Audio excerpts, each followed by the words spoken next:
Okay, seeing it's the 10 o'clock hour, the Board of Supervisors of the County of Del Norte, the governing body of all other special assessments and taxing districts for which said board so acts, is now meeting in regular session. Only those items that indicate a specific time will be heard at that assigned time. All other items may be taken out of sequence to accommodate the public and staff availability. And I'm going to lead us in the pledge. I pledge allegiance to the flag of the United States of America and to the republic for which it stands, one nation, under God, indivisible, with liberty and justice for all. Okay, are there any new employees to be introduced? Director Blatnick. Morning. Is this on? Yeah. Yeah. Good morning. It's my pleasure to introduce, come on up, Dr. Raywalt, and he has already begun his duties as a public health officer. Thank you. Good morning. Welcome. Welcome. I have nothing to say. Glad to be health officer again, but entertain any questions that you might have. I have two questions. Number one, you're a doctor, That's correct. and number two, you live in Del Norte County. I do. Thank you. Have for 20 years. All right. Thank you. Dr. Raywald, there has been a bit of discussion about exactly what does the public health officer do in relationship to the day-to-day grind, or is it more that you step in and sign papers and that kind of thing? Or do you know yet? Oh, no, I know. I used to be the public health officer. It's kind of a mixed thing, and in a small county like ours, it is somewhat limited in scope. But the main thing I do for the department is supervise. They have to have a physician for the nurses to do what they do. So that part is essential. I view it as sort of it kind of depends on who's holding the office and what they want to do with it. And there's a lot of things I'd like to get involved with that are just personal preferences of mine. Some of the things is part of the endowment plan. The other part of it is just being available.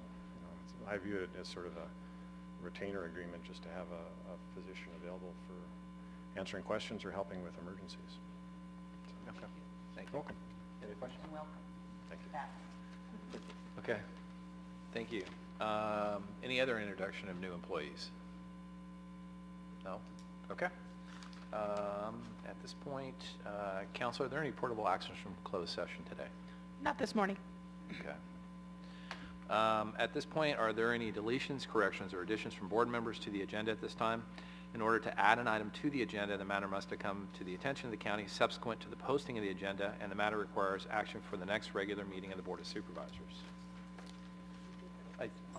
We do have, Supervisor Gitlin, you had something? Yes, you're asking for items to be pulled for discussion? Yeah, at this Did I point, hear you correct? I would be asking for that I'd like to also. pull for discussion items 7 and 15. Okay, good, Marty, have your- Chair Sullivan, staying on topic, asking for items that arose subsequent to posting the agenda and required action. I'm not sure, in front of us is this urgency item regarding Assembly Bill 537, Bontas, to oppose, but I thought we dealt with this last time. This is actually a very similar issue, but not identical. It's a Okay. different proposed legislation. Then I would move that this is an urgency item that arose subsequent to posting the agenda, requires action before our next meeting, and be placed on our agenda for action. Second. Okay, it's been moved second. All those in favor? Aye. Aye. So that item will be added to the agenda. Okay. Okay, at this point, we are going, any other corrections or additions? At this point, we are going to hear brief reports and announcements from board members related to programs, projects, travels, and committees. Supervisor Finnegan. Very brief. It's nice to stick around for the full 2 weeks. Spent a week of it enjoying my daughter and playing with family. Had a meeting at the Family Resource Center with First Five and the Child Care Council over the future of the Family Resource Center. As you know, or you may have read, the former Family Resource Center board abdicated basically as landlords for running the Family Resource Center, closed it up. Really disappointed in the transition that took place, sort of akin to the stories we heard coming out of the White House when Clinton left the White House and put super glue on with the keyboards. Now, they didn't do anything like that, but it would have been nice to have a smooth transition of knowing who the tenants were, list of the tenants, getting the keys back, things like that. But moving forward, there is on the horizon great things that are going to come out of the Family Resource Center. First 5 has stepped in initially, running all sorts of programs. It is going to be open full-time. It's going to be open on Saturdays again. Great partnerships there. The Child Care Council looks like they're going to play a greater role. They may even step in over there to have a better presence. So things are looking fantastic for the Family Resource Center again. Went to the deck party. Hadn't done that in a while. Nice to see people you don't normally see before it gets so fuzzy.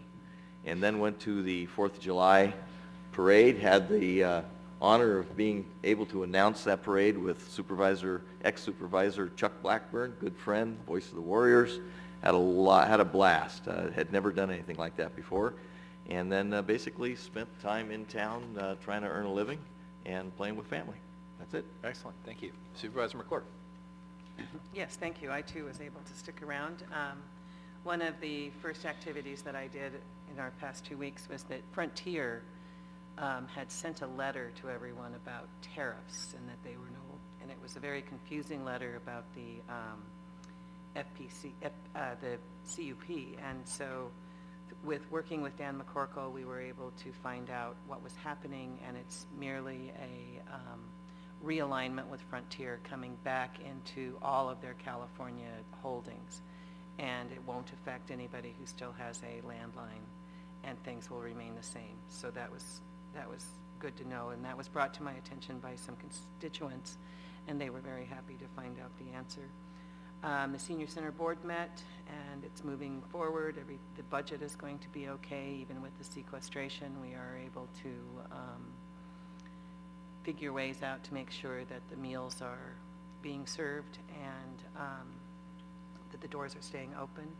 As part of the Senior Center, we sold fireworks this year, so I spent 2 days in a fireworks stand, buying a lot of fireworks for my nieces and nephews. So we could make money. We met in special session as a board. Since we last met, I met with Linda Horn, the CEO at Sutter, and had a conversation with her. I spent 1 day making pies for the Pie Social, and the next day making doughboys for the Jobsdaughter girls, and that I didn't get to see the parade, but I sold a lot of doughboys during the parade.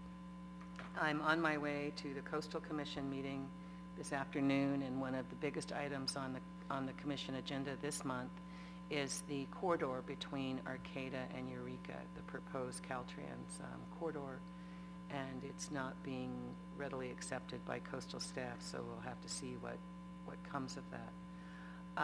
And it's a mitigation issue, and it's an wetland impact issue, and it is pretty standard fare on when there's a contentious application brought forward. So I will try to learn from that and get that going.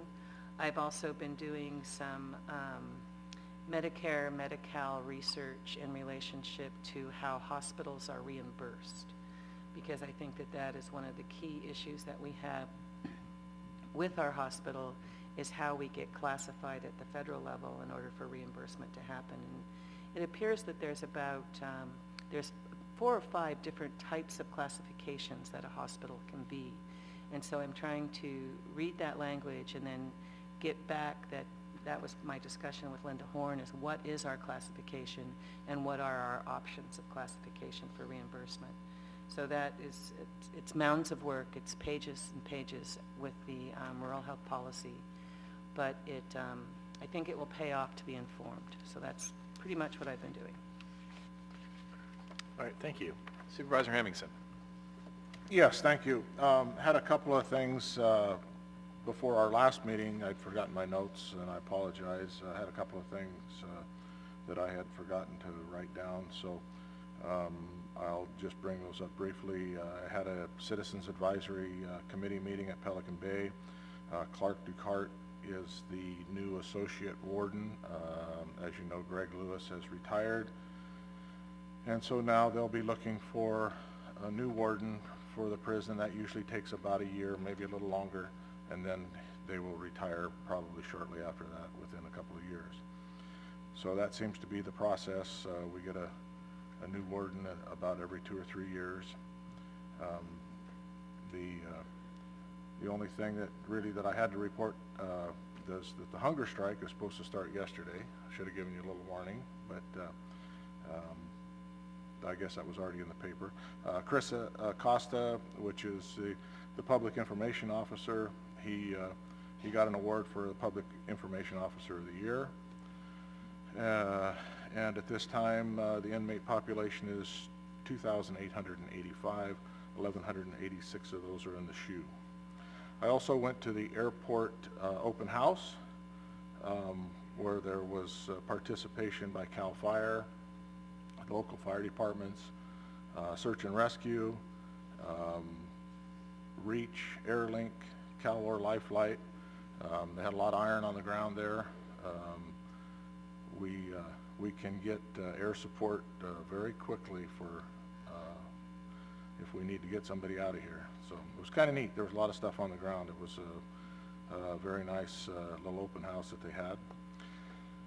Had a Border Coast Regional Airport Authority meeting, still working on our trying to get our CDP. As Supervisor McClure said, we had a special session. Also attended the deck party, the parade, and the beachfront activities.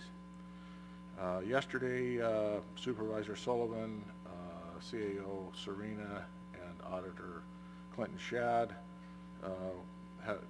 we accepted an invitation from Green Diamond to tour part of their property, and we were more or less looking for a possible bypass to the Last Chance grade. So we went up Wilson Creek and came back down Hunter Creek, spent quite a little bit of time up there. We're probably up there for 4 hours or so. Green Diamond doing a lot of projects. They're enhancing the access for the power company to get to be able to service those lines, maintain those lines that go through there. A lot of rough terrain up there. That's pretty rugged country. Green Diamond currently in this county is the largest private single property owner, and they have about 90,000 acres. So it was a good tour. They're doing a lot of nice work up there. It was real nice. We went with Ruth Ann Schulte, set everything up, and Jason Day was our chauffeur. John Day was our chauffeur. Did an excellent job.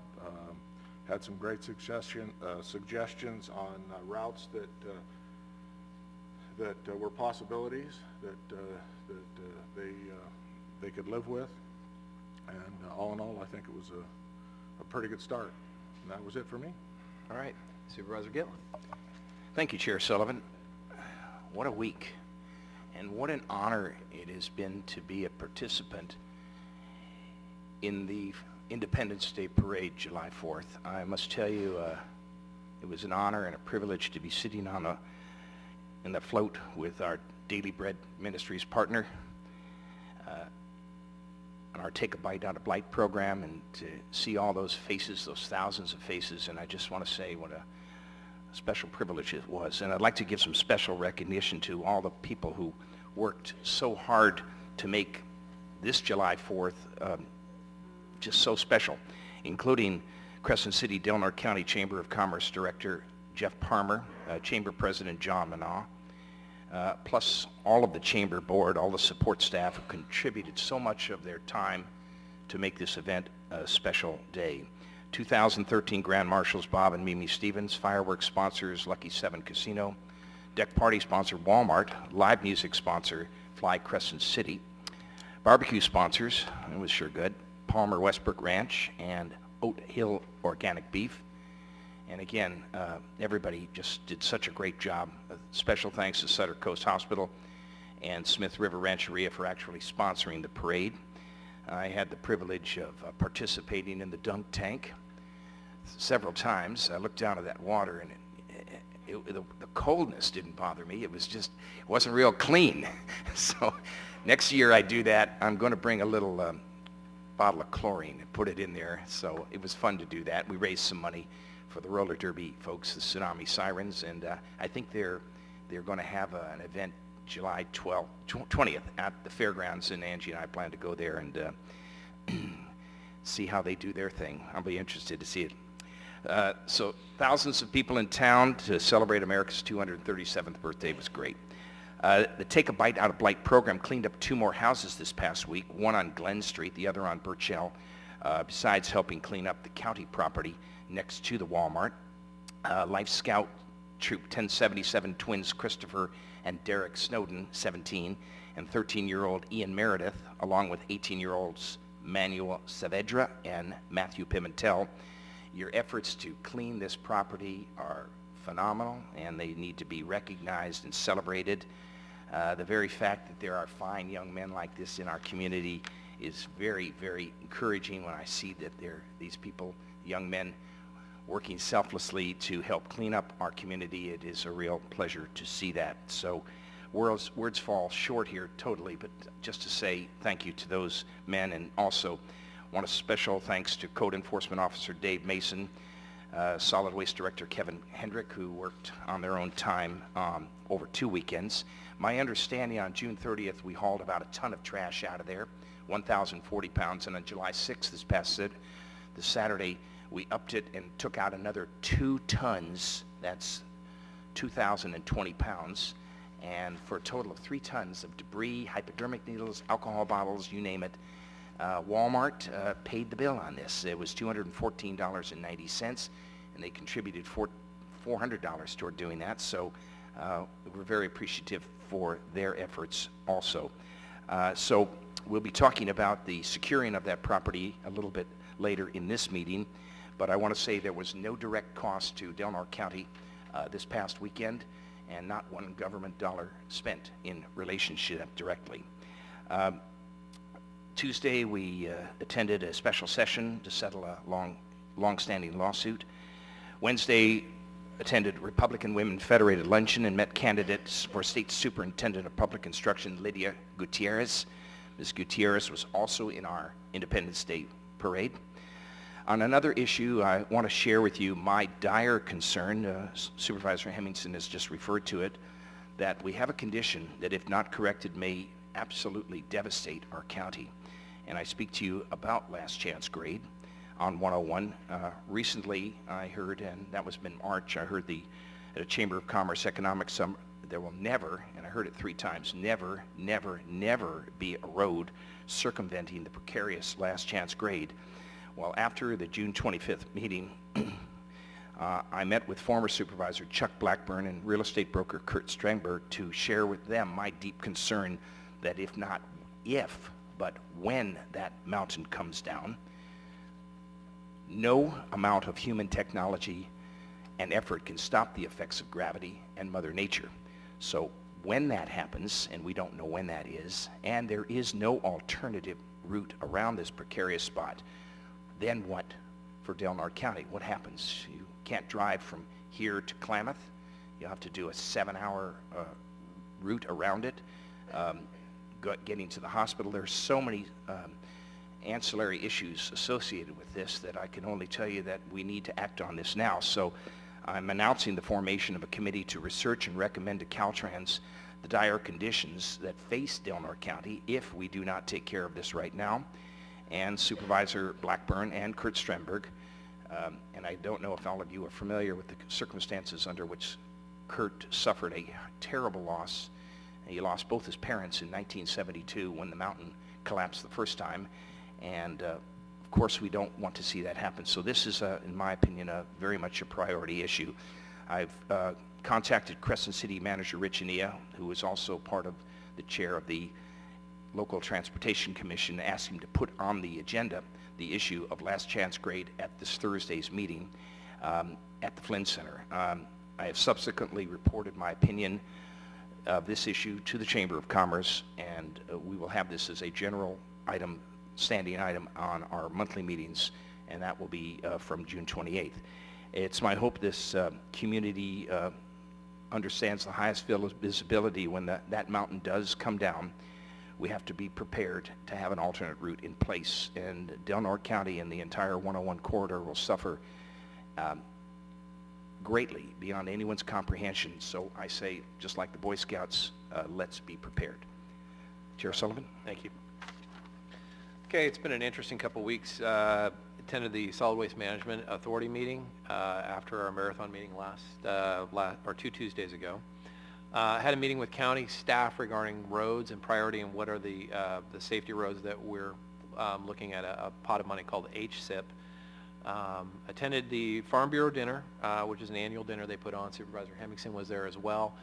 That is a big industry in this community, and they basically generate millions of dollars and lots of jobs in the community. It is one of the few industries, private industries, we still have in the community. So appreciate the work. It's a big part of Smith River, Fort Dick area and of Del Norte County. Attended special Board of Supervisor meeting. Attended agenda review. Also attended the chamber deck party. They put a great deck party. The weather was perfect. Usually you have to wear a jacket or something and to be out there, but it was phenomenal weather. And then hosted a 4th of July open house at my office during the parade. Once again, the parade's tons of participants. To go on for an hour and a half is pretty impressive. Myself and Supervisor Hemmingson and CAO Serena, as well as the county auditor, went on a tour from Green Diamond. And and I want to thank Ruth Ann Schulte and John Day, who provided the tour. And it really, one of our motives on this is to look for an alternate route. And so that one, Green Diamond is very cooperative on that side of it. They had a lot of suggestions. I think our next step is an actual meeting with Caltrans, Parks, and Pacific Power, because the power lines go through there, and we're wondering if there's a possibility of kind of dovetailing or piggybacking those. So this has been a priority. I've called this last chance grade Confusion Hill 2. This is kind of, if you remember, Confusion Hill 2 got replaced. They basically went out over the river, put a big bridge up, but it was done under emergency circumstances because there were so many slides on that road. It's an ongoing problem. It's been on Caltrans. We put it in front of them several times, and so we're at the next steps to go forward and have a meeting with them to let's get that alternate route in place. And the community shut off for 6 months to a year, maybe 18 months before we'd be connected if it slid.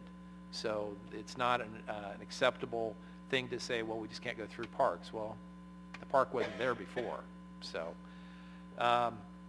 also I've been playing phone tag and had a couple conversations with Nolise Edwards of California Department of Corrections, and continue to push the issue of there is no reason for the inmates locally to get our local newspaper. I've been people have spouted back that, well, they're entitled to news.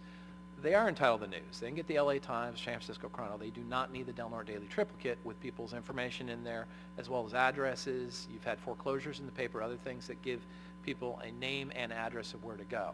So we'll continue to push the issue. Just on a side note, I know Supervisor Hemmingson had mentioned the hunger strike. I don't think most of the public knows that during the hunger strike, they've had access to their canteen. So they're not really going without food. They're just not going to the regular meals. So it'll be interesting. I would encourage that if they really, I don't think you should be allowing access to the canteen, but obviously I know staff out there will take care of it. But it is interesting that a hunger strike really is not truly a hunger strike unless you're actually denying all food, not access to the canteen. So just a little tidbit I found out over the weekend. So other than that, we are going to, that's it for board reports. We've got a brief report from County Administrative Officer Serena. Jay? Through administration, we have had various meetings in regards to employee negotiations, contract renewals, and negotiations and agreements, dealing with some public issues that have come forward and questions, and trying to solve those problems as they come forward, dealing with some of our development projects. As mentioned, went on the tour of the Green Diamond property and have been working on a short response to the grand jury report, which was very positive and very professional. and continue to work on the budget process as the things unfold through the end of the year. Okay. All right. At this point, we had a timed item, which is listed as number 17, the agenda. It is a public comment period. This is for if there is we have a sign-up sheet here if you'd like on public comment to sign up. Members of the public may address the board on matters which are within the jurisdiction of the board. If you're addressing the board regarding a matter listed on the agenda, you may be asked to hold your comments until the board takes up that matter. Please limit your comments to 3 minutes or less and identify yourself into the mic when you do come up. If the item is listed on the agenda, we'll have public comment on that item. So at this point, this is just general public comment. So items that aren't listed on there. So I'll go ahead and, do we have any public comment, Tony?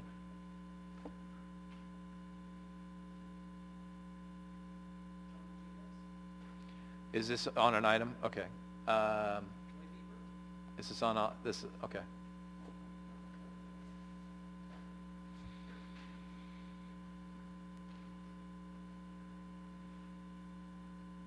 And Tony, the mic's on? Okay.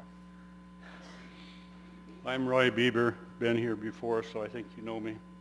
The first thing I want to do is I want to really congratulate Roger Gitlin, our supervisor, for doing what he said he was going to do when he ran for office. He was going to make a difference, and then he's definitely making a difference. He said he'd spend 10% of his salary.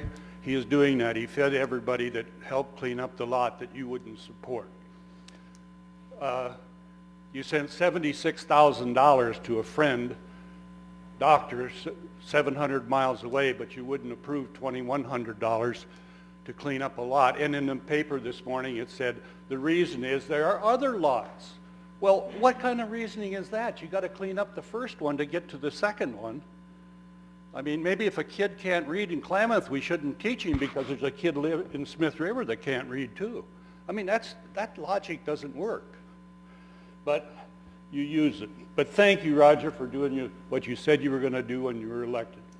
And going along with that election, there's so many things going on that I don't think is quite proper. I'm going to make out a report card for each Board of Supervisor, and every time you vote, I'm going to put this on a report card, and when you run for office next time, you're going to hear about it. Like you voted, and if Roger wouldn't have pulled the agenda off about the doctor 700 miles away, we'd still be paying him. He pulled it off the general. I don't know who makes up the consent agenda, but okay. And last meeting I was at, I told you that you were lied to. Did anybody look into that? I wonder. I doubt it. Why do we have the public comment? I know of at least 6 doctors that would have accepted the job. I did talk to one doctor that was interviewed, though, and he was asked one question: when can you start? He said, tomorrow. Well, we decided to hire somebody else. Why have an interview if you already hired somebody else? I mean, why waste a doctor's time? I mean, there's too much of this stuff going on with nobody doing anything about it. I can't see how you could be lied to and not do anything about it. But this report card would be very interesting to keep, and I'll be probably at every meeting telling you how you rate. So if you're interested in running for re-election, I hope that you consider the public when you vote and not just turn them away. Okay? Yeah, the report card. Public. Okay, I think that's about it for me, but I will be back, and I hope you all do your job. Thank you. Next speaker? Tony, who do you have listed? Larry Allister, It's on the agenda? Okay. Okay. Next speaker? same with Mr. Fleming? Is that, okay. That's- James Pacey? Parsley? Okay. Okay. Linda? Linda, is this on an item that's on the agenda? What, okay, what's the topic you're going to? I was just basically going to read a government code section regarding. Go ahead. Good morning, I'm Linda Sutter, and I'm in the 5th District. The mic will, yeah. Okay, yeah. Yeah, thank you. Wow, that's really loud. Okay. I wanted to read a government code section, California Government Code Section 19572, regarding discourteous treatment of the public or other employees. Discourteous treatment of the public or other employees involve conduct where a person displays hostility towards others, speaks in an abrasive tone of voice, and has a abruptive demeanor. The reason I bring this to your attention, and you guys are elected officials, is there are things going on in the law library that's just unreasonable as far as I'm concerned. One gentleman was not allowed to file, a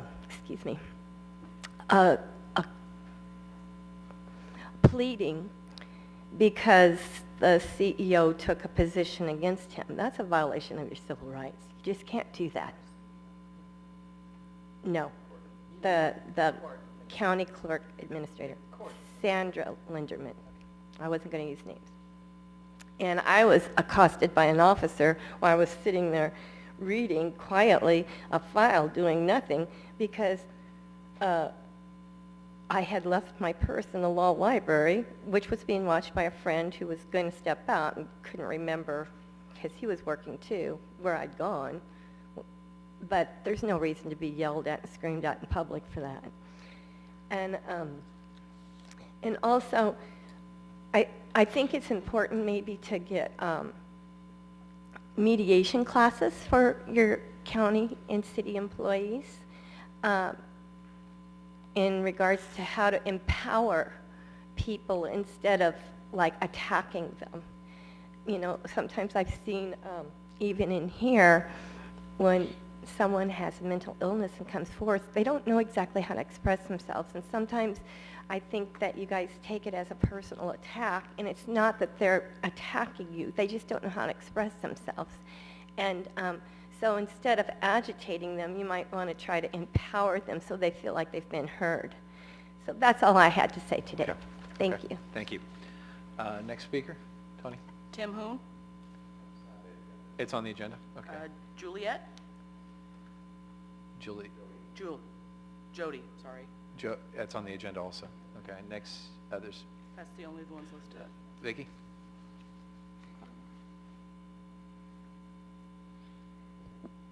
Thank you, Victoria Dickey County. I'm real excited about you cleaning up the lots around. There's a 109 acre parcel, excuse me, that runs, I think, basically from Safeway on up to Elk Valley and some kind of little offshoots where lots of people camp. And I've heard many times about people camping there using drugs and whatever. People who own property along that acreage are subject to being broken into. I know of 2 houses down on the end towards the 101 and one up on the far end that were broken into. I don't know, can they just be posted no trespassing? Would that start the ball rolling? I'd like to see it mowed down like a lawn and cleaned out so that that kind of camping isn't something that goes on in the future. I'm concerned about the people who live along it, because when you're broken into, I don't know if any of you ever have been, it is a special kind of violation to your well-being at home. And there are a lot of people that edge that 100-acre woods, and they aren't from the Winnie the Pooh collection. That's all. But Okay. I do appreciate that you're getting those cleaned up, and hopefully this will get on the list. Okay, Thank you. thank you. Any other public comment for items that are listed? Okay, so Tony, do you have anybody else on that list? Okay, so I'm going to go ahead and close public comment. And we had a timed item, Department of Health and Human Services presentation. This is the second leg of the presentation that was done a little while back. Director Blatnick. Thank you. Yes, this is part two. I just thought I'd refresh your memory just a bit and go through the first initial slides. The Health and Human Services Department is an integrated department. In other words, we take our resources from all our branches, all services, and in the most efficient, effective manner possible, address the issues in our community that we're responsible to address. We have a number of strategic initiatives that change from year to year on top of our normal goals and objectives, which are in our State of the Department report that you, I'm sure you'll be seeing soon. But these are some of the more specific, timely issues, and you can see before you today is the joining of the Partnership Health Plan of California, also one of our facility issues regarding alcohol and other drug programs is also before you today. So you can see that we are addressing these initiatives one at a time. Our community partnerships are expanding.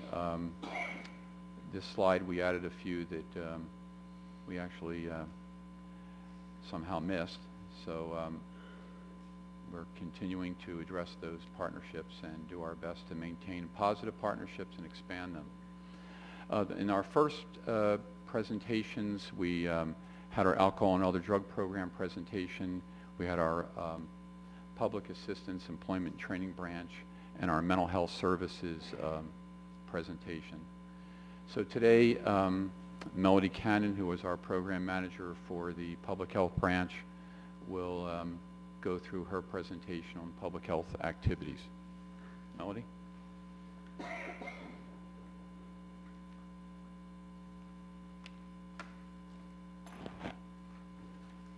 Good morning. Morning. I'm Melody Cannon, Program Manager for the Public Health Branch. And just a little bit about me, I've been a county employee for 10 years and Program Manager for 6. And it's my honor to talk to you today about our programs in public health.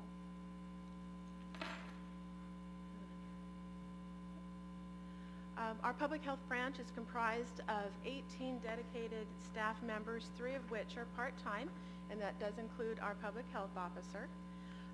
With this modest team, we are able to reach 4,500 residents annually through direct one-on-one contact and also community events such as the annual health fair, which is approaching its 15th year. Numerous laws and regulations apply to public health, and with the intent of making sure that the most fragile of our residents receive the care and treatment that they deserve in our community. Many of our programs are focused upon the health and well-being of children and women, but all residents of Del Norte County are welcome to come and access services through public health. We do have numerous services available with our team. Again, most of them do focus on the health and well-being of children.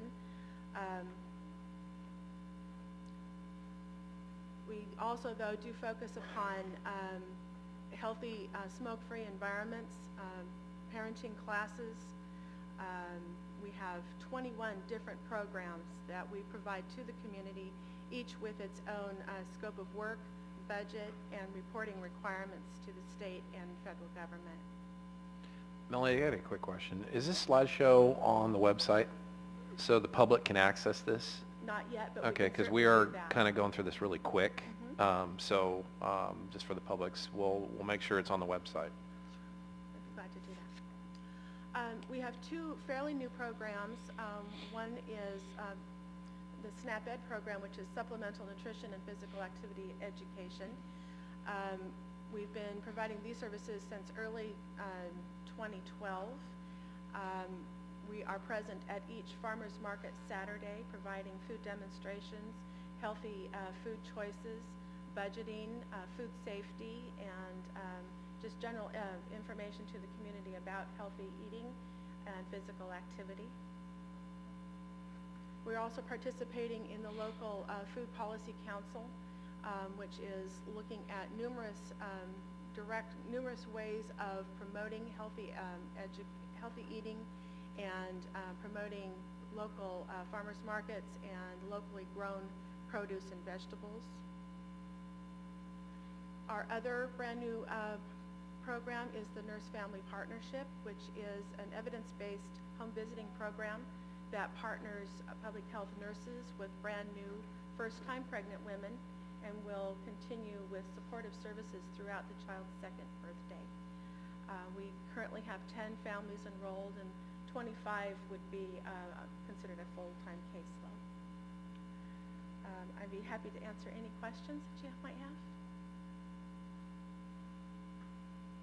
Go ahead. Thank you. You're welcome.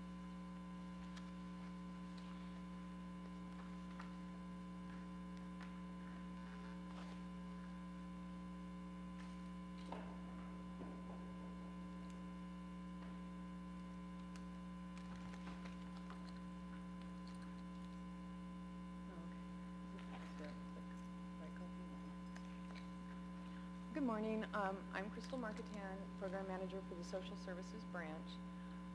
I've been a county employee for about 19 years and the manager for about 6 for the Social Services Branch, and I started in Child Welfare Services. We have 30 full-time employees, 3 part-time community workers, and then 8 full-time contract professionals. And there's more information. I'll talk about those further on here. Crystal, could you pull the mic a little closer to you? Yeah, or I'll just scoot up a little bit here. Okay. Can you hear me now? Yeah. Okay. So we have consumers served annually 1,870, referrals 1,194, and applications for services 333. And I'll just give you a little more information about that breakdown. The referrals are really for child welfare, adult protective services, and licensing complaints, and those are really kind of involuntary. The referrals come in for in-home supportive services, relative and licensing applications, and also for Coastal Connections, a youth and young adult resource center that we also have under Social Services Branch. And then applications for services, I just went into that, sorry. Okay, we'll move on here. So laws and regulations and practices. I wanted to highlight in a couple of areas here. And I'll just let you read the laws and regulations. But one of the things I wanted to highlight is a collaborative effort that we have with CalSWEC, which is the social worker education program in California. It's federally funded through Title 4E, and it really is a collaborative effort to bring in social workers that are trained for child welfare in an effort to bring professional status workers into child welfare, master's degree social workers. And in a rural area like ours, they start that education program at the AA level, then moving up to BASW and then MSW.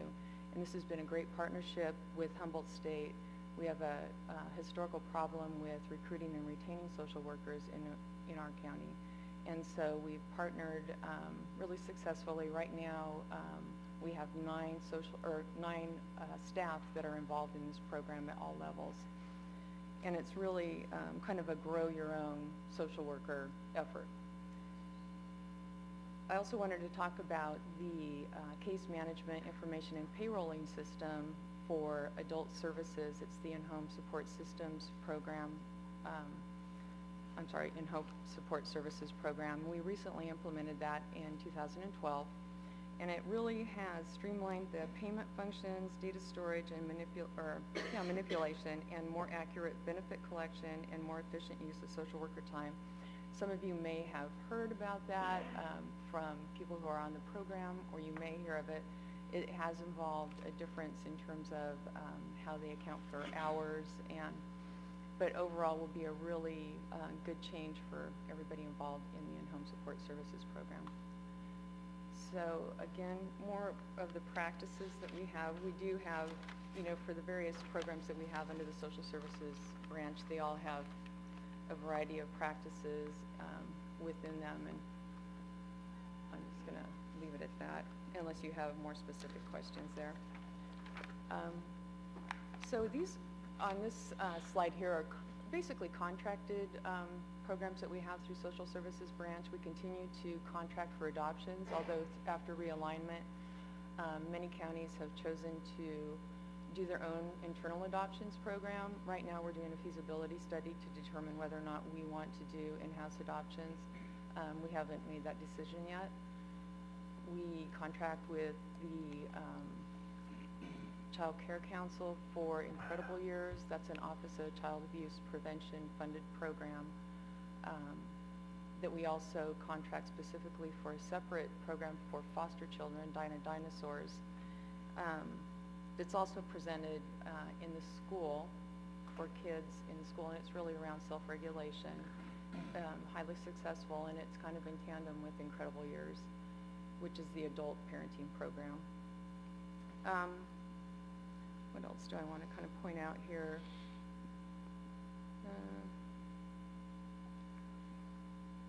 With the Family Resource Center, we've been having parent-child visitation there for probably at least 5 years. We do have 2 visitation rooms at the department. We use those for highly monitored early on in the family reunification case, but then we like to step down the monitoring and move over to the Family Resource Center, where we've had really just a great opportunity to make use of that facility, and then also have the parents, kind of familiarize themselves with the programs that are there, the programming that are there, and then also transition into the community and make use of that facility after child welfare involvement is over. And so we're looking forward to some changes. We have some new programming that we're looking forward to doing with First Five when the transition is fully accomplished. So I think everything does look really good there. Adult and Family Services, I'm just going to highlight a couple of things here. One is that we have a full-time licensing evaluator who does approval of relative and tribal homes, and she also does licensing. We have 31 licensed foster family homes right now, and then also she does licensing and evaluation of family child care homes. We also do the assessment and case management for in-home support services, and we also do adult protective services. And one of the things I think it's really important to point out, and I think it's not something that maybe everyone is aware of, is that for adult protective services, those cases, or those referrals, they are 100% voluntary for the victim. And so when we receive a referral there, we have to work with the victim to make sure that they are receptive to any kind of intervention that we may want to put into place. So it's a little different than child welfare.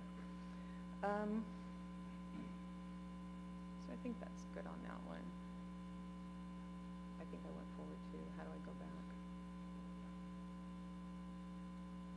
There we go. Okay.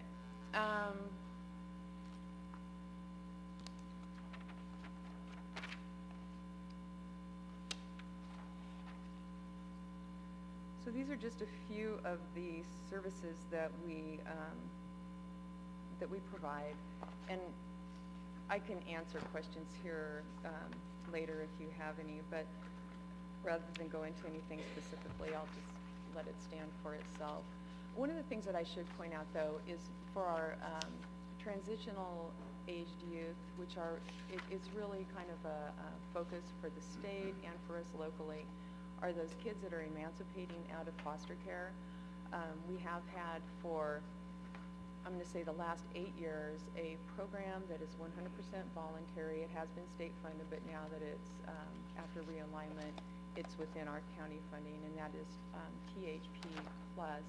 And that's a program 18 to 24 months within that time frame, where they have a transitional housing is provided to them, which includes a stipend, and then some kind of transitional services are available to them. We contract with Environmental Alternatives for that program.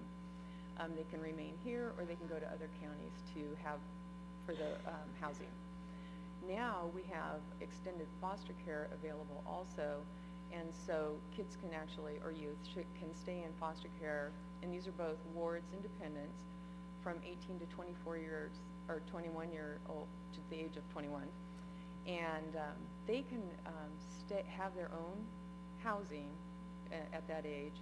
So if they choose to stay as a dependent or a ward, then they can go into the THP Plus program, and so they really have an additional 2 years after that, and so they have really, 5 years of assisted living past the age of 18 if they choose to do that. And so it's really been a big push of ours to make sure that the youth who are emancipating really understand what those benefits are for them, and how they can make full use of them as they exit the foster care program, or not. Because really the extended foster care program, while they're still technically a dependent or a ward, it's a lot less restrictive.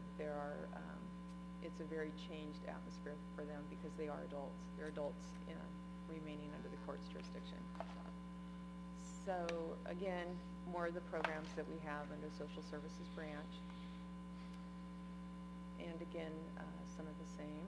We do, one of the programs under the Social Services Branch that really we don't refer to a lot is the wraparound program. The interesting thing about this is, while it's under social services, it's primarily probation youth that are served, youth and families.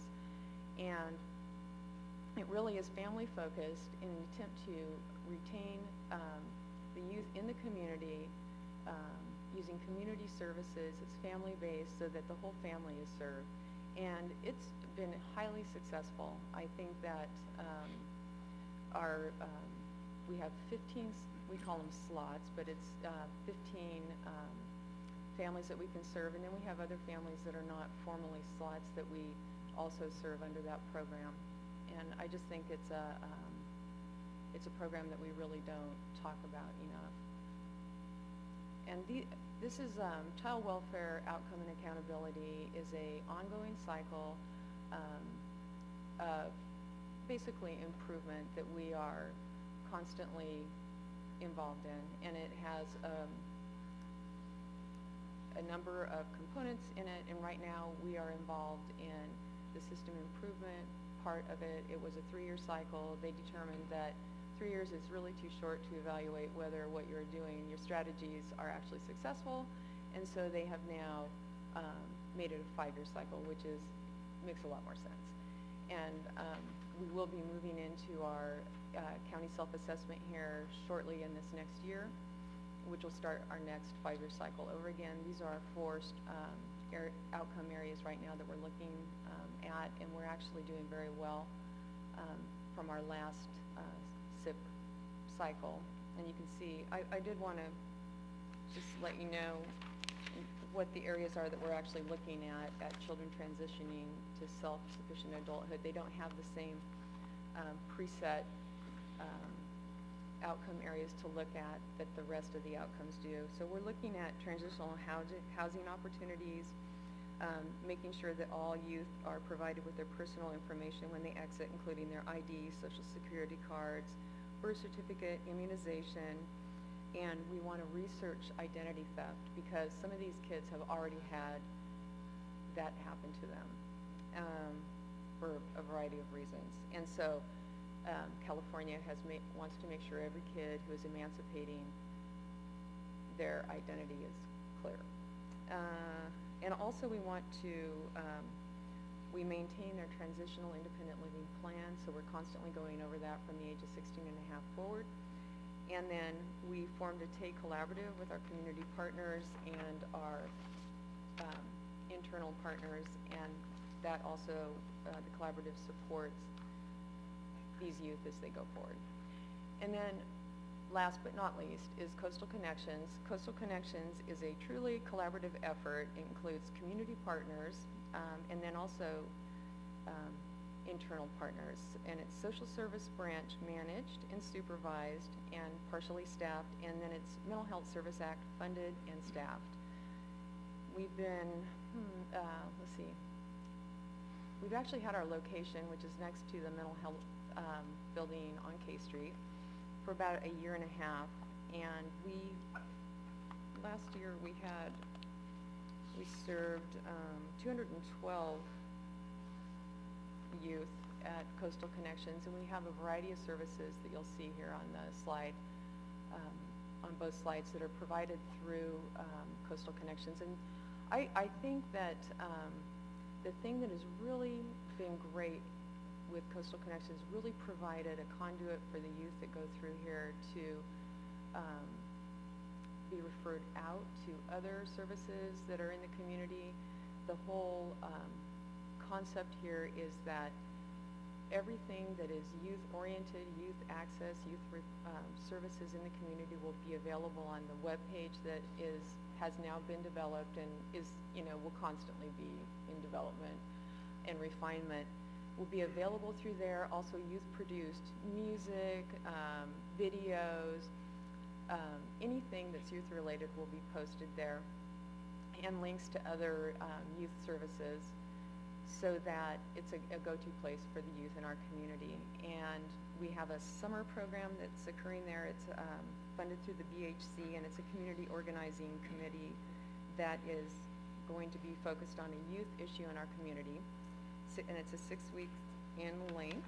And we also had a kickoff to summer block party that was planned and organized and actually 100% put on by the youth. And it was great. It was really successful. We had over 300 participants and involved multiple community partners. And I just would encourage anybody who wants to come down and visit the center to do so. And that's it for me. Any questions, Crystal? Supervisor Galen. Yeah, hi, Crystal. A couple of questions. Why do you think that it's so hard to keep social workers here?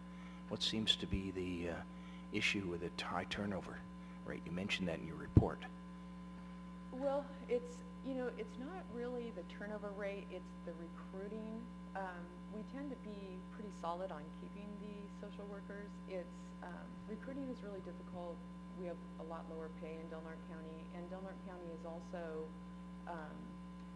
it's pretty rural. So for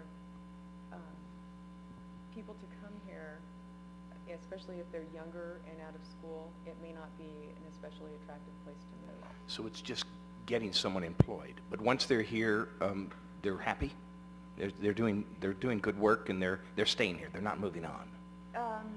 I think what I find is if people have a tie to the community, so basically if they live here and we can educate them here, they're going to stay here. And those are the people that I'm really interested now in employing.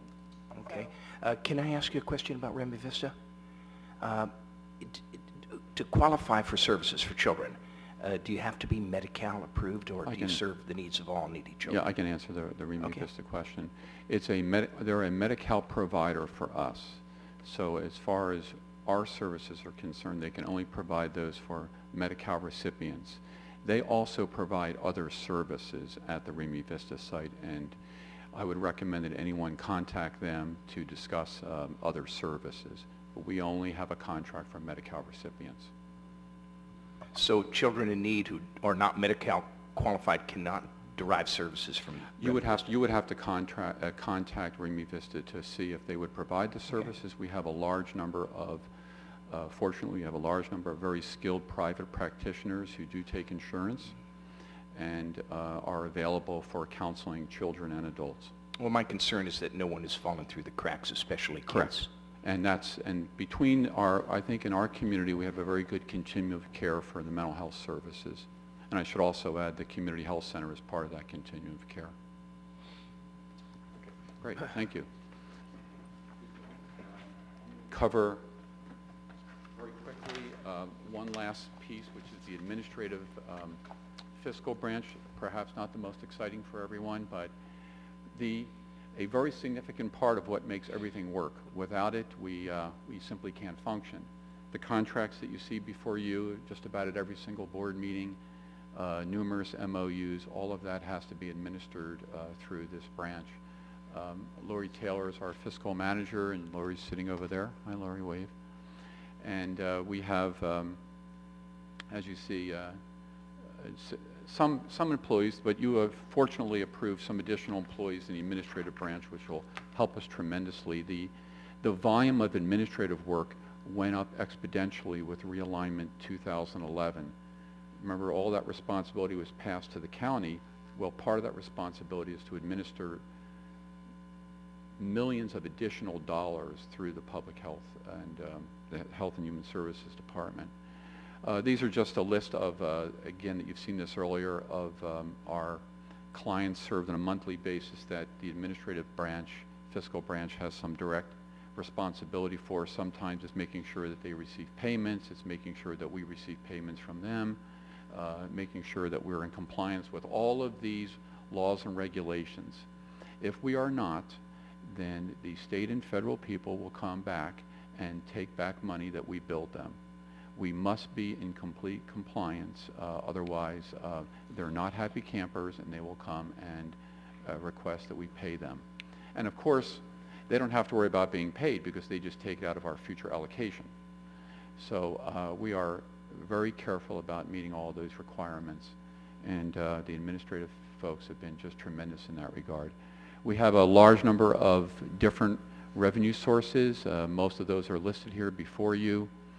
They come from a wide range of federal and state agencies. They all have their own requirements, and we are responsible to carry all those out. And there's a continuous list there of our revenue sources. Interfunds, we could not do anything were it not for other county departments, and I specifically wanted to mention that and acknowledge that we're in a partnership with other county departments, whether it's administration or probation, the juvenile hall, jail, all of these various partners. We pay for the various services that they provide us, and we really, I think, have an excellent working relationship with the other departments. All right. Any questions from supervisors? Supervisor McClure. I would just like to comment, Gary, that your staff, they have some of the hardest jobs in the county, and they do an excellent job. And I know that, like, being down at the Coastal Connections, it's remarkable. Isn't it? Because I see kids that have skirted services that are now going in, and as they get that relationship established there, then they're letting that door open and say, okay, yeah, I will have some additional services. And so I find that it's really an exciting program. And that all of the years of trying to assist the community, I think that right now that the county has taken, it was an ominous effort when the state decided that we were going to be the managers, but I think that our being managers, it's like what Crystal was saying, that now she's, focusing on locals to be trained to stay. Mm-hmm. And I see the entire social services family it's just a remarkable job that everyone does, and I want to thank you for your hard, dedicated service. Thank you. Appreciate that. Supervisor Finnegan. Yeah, likewise, Gary. Thanks to you, Melody, Crystal, Dorothy. All of you do a remarkable job. I mean, we've been at this for years and years, and I guess really starting with the 1991 realignment, you were involved when you were still with mental health. But the way that we have transitioned into programs that dictate the health of this community, it's not just a safety net, but is actually a lifting up, an empowerment of our families and of our youth and of our children. And instead of just treating a problem when it happens, it's actually taking proactive management. It's learning how to use the funds best. They used to be more siloed than they are now, and how you do it with the amount of funds, you're to be commended. And some of the state programs that you're right on top of, whether it's the aging out of foster youth. I mean, we have always been a leader in Del Norte County, sort of ahead of the state I know we used to chide them to say, hey, pick us, we'll be the pilot program. But you do a remarkable job. For those that haven't been paying attention or really don't know, it is an integral amount of programs, partnerships, fundings, but it is what makes this community healthy. So thank you. Supervisor Hamilton. Yeah, and I just want to piggyback on what David's saying, and, you know, almost all these programs are all evidence-based now, so we can actually see results. We can, we have the information to know that things are working and when they're not working, and I think you do a great job with that, so appreciate it. Thanks. Thank you. I'm going to reiterate what the other supervisors said. The important one for me is the kids' side of it, because they are not able to provide for themselves. I know when you do get kind of a backlash on occasion, it's usually an adult that's abusing the program. There are thousands of kids being serviced in Delaware County, and they don't have control of that. They don't have the ability to go earn a living and take care of themselves. So we do appreciate the work. It is staggering that the number, that the 11,700 figure there, that's 47% of the county's population approximately. That's huge. And anyway, I appreciate the work. I know staff sometimes, you don't always get to deal with the most pleasant situations, and that can be frustrating at times. And it's just, sometimes when folks are in that situation, it's not a happy time of life, so to speak. So we appreciate the work you guys do, and I know from county employees' side, it is the biggest county department that we have. So anyway, thank you for the presentation. And for the public, that slideshow will be on the website, so the county website. As you can see, we were slotted for 15 minutes. Sorry. Over half an hour. I really apologize. Based on the material there, it could probably be a 3-hour presentation. I'm going to ask, even though I've gone over, which is not like us, to have 2 more minutes for some exciting news. Okay. It's exciting news for Delaware County, and you will be the first to hear it. Okay. And if you look on your screen there, this is a map of the Aspen Institute out of Washington, D.C. has chosen 21 communities as part of their Opportunity Youth Incentive Fund. Delaware County, California is one of the 21 communities in the country that was chosen. Nice. That's Atlanta, Georgia, Austin, Texas, Boston, Chicago, Denver, and Delaware County, California. And it's all about, as you were saying earlier, we have demonstrated leadership in serving youth and young adults for many years. It's now being recognized at the highest level. This institute has the highest status in the country. And so we will be receiving some funds, but also some very significant national spotlight. And I wanted to play a 2-minute video of the award about what this is about, so you can have a sense of the magnitude of this. Okay. This is huge for our community. It really does get us on the national map.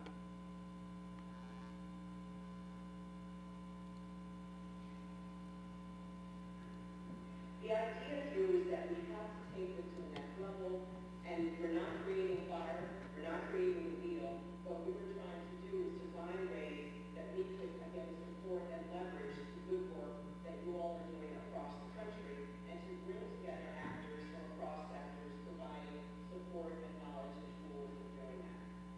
So when the Aspect Forum was born, one, this idea of greater awareness. How can we communicate with the public, with policymakers, with the philanthropic community, with business leaders? And we often know that that can be a challenge.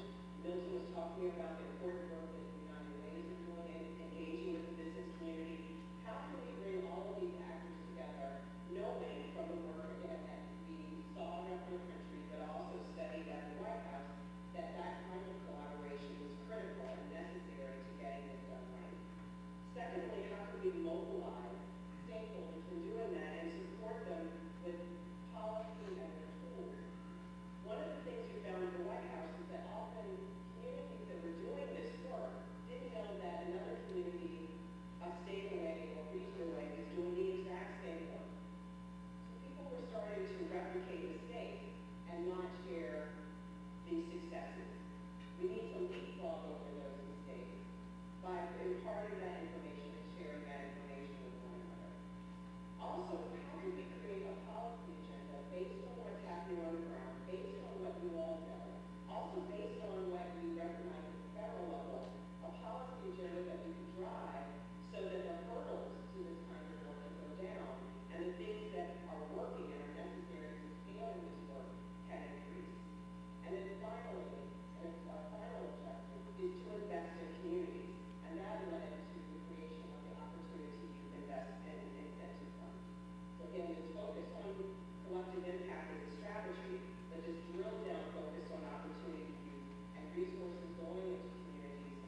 Very wonderful. And we will put some of this on our website too, if that's okay. There's more discussions. Just to give you an example of some of the partnerships they have, Goldman Sachs, Ernst Young, Ariana Huffington, major corporations in the United States are funding this program. We will be developing partnerships at a level that we've never seen before, and we will be held out as a model for other communities to come and see the good work we're doing. Very cool. Congratulations. Thank you. Possibly at something, because this is, you know, it would be to give us a future update at some point. With Absolutely. Because some of the questions pop up is what dollar amount are we talking about? Yeah, it's probably, you know, the money wasn't even that important. The Wild Rivers applied for it, and they are considered the backbone organization. It's not so much, I think it's a couple $100,000. It's not so much about the money as the development of partnerships at a level that we have never dreamt of, and the incredible amount of technical assistance and support that we'll get to carry on our mission. So I think this $200,000 or $300,000, whatever it may be, is just the beginning. Okay. Well, thank Very you. cool. Any other questions? All right. Thank you, Gary. Okay, at this point, we had another timed item that we've gone past. 10:45, number 19 in the agenda, waive full reading, read by title only, and adopt ordinance of the Delaware County Board of Supervisors establishing Delaware County Code, Chapter 14.18, Safety Assessment Placards, as requested by Deputy Director, Community Development Department. Heidi. Do you have any questions? I think we went over it 2 weeks ago. Yeah, it was introduced at the last meeting, and today is to actually adopt the ordinance. Any questions?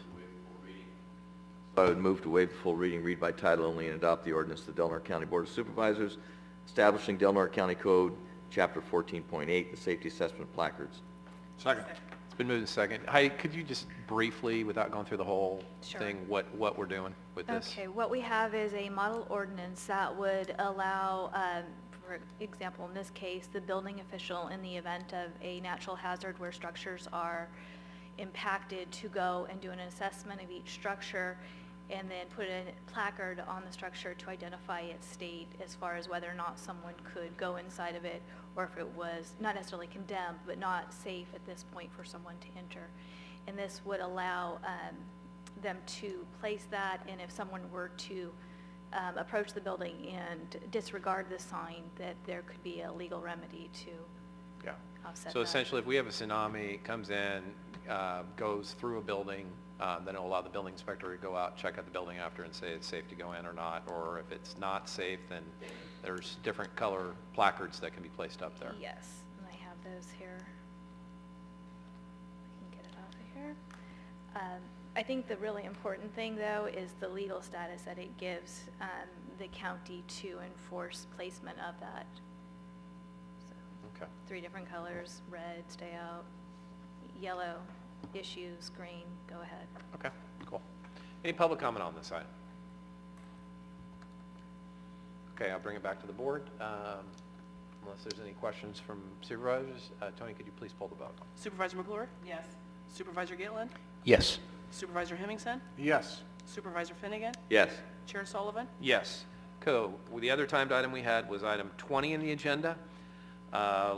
11 a.m., waive full reading, read by title only, and introduce ordinance adding Chapter 7.65 entitled Relating to Partnership Health Plan of California Commission to Title 7 of the Delaware County Code as requested by Director of Health and Human Services. This is item 20 in the agenda. Thank you. We have arrived, finally. Through a lot of hard work with a lot of people involved, the board took a leadership role in getting the state to agree to allow us to join Partnership Health Plan of California. We did it. Cool. We did it. So today is our official way of acknowledging that. We now need to pass an ordinance that says that we will become members of this commission of what will be 14 counties. And a responsibility of that commissions are outlined. One is you'll need to have a representative immediately assigned. My recommendation was that that would be the Director of Health and Human Services or the Director's designee. We expect that as early as next year, we will hit over the 10,000 mark. We're about 8,800 Medi-Cal recipients right now.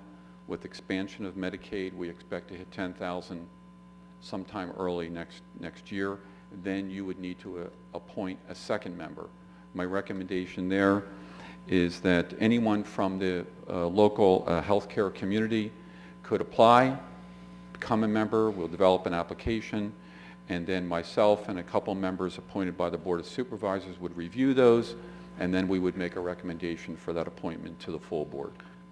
And if you could just give a brief summary of the advantage with us going with this versus what was going to go out. The major advantage is that we will be part of designing, implementing, evaluating the entire Medi-Cal managed care program that we've never had in Del Norte County for healthcare. Had we not been able to do this, we would have just been swept into most likely Anthem Blue Cross, and we would have never heard from them again. There would have been no communication back and forth. Trust me, none of us would be on their board of directors. That would not happen. Here, you're actually operating and running the organization. You are a stakeholder in it. And I can't think of a better way for us to manage such an important task for our community. Really, this is one of the largest populations being served in the healthcare industry in our community. We will have a say on how that's done. Weren't they originally sweeping us, Gary? I mean, didn't they refuse the first time? The first, the second, the third, but we kept on going. Good. And, you know, we had our state legislators involved, and we did it. Right on. Good All job. right. Thanks, Gary. Any? Well, not only you. is it improved access, but also the Medi-Cal reimbursement, which is huge to the healthcare providers. We hope to see it continue to go up. Okay, thank you. So at this point, we would be, do we need a motion at this point, or?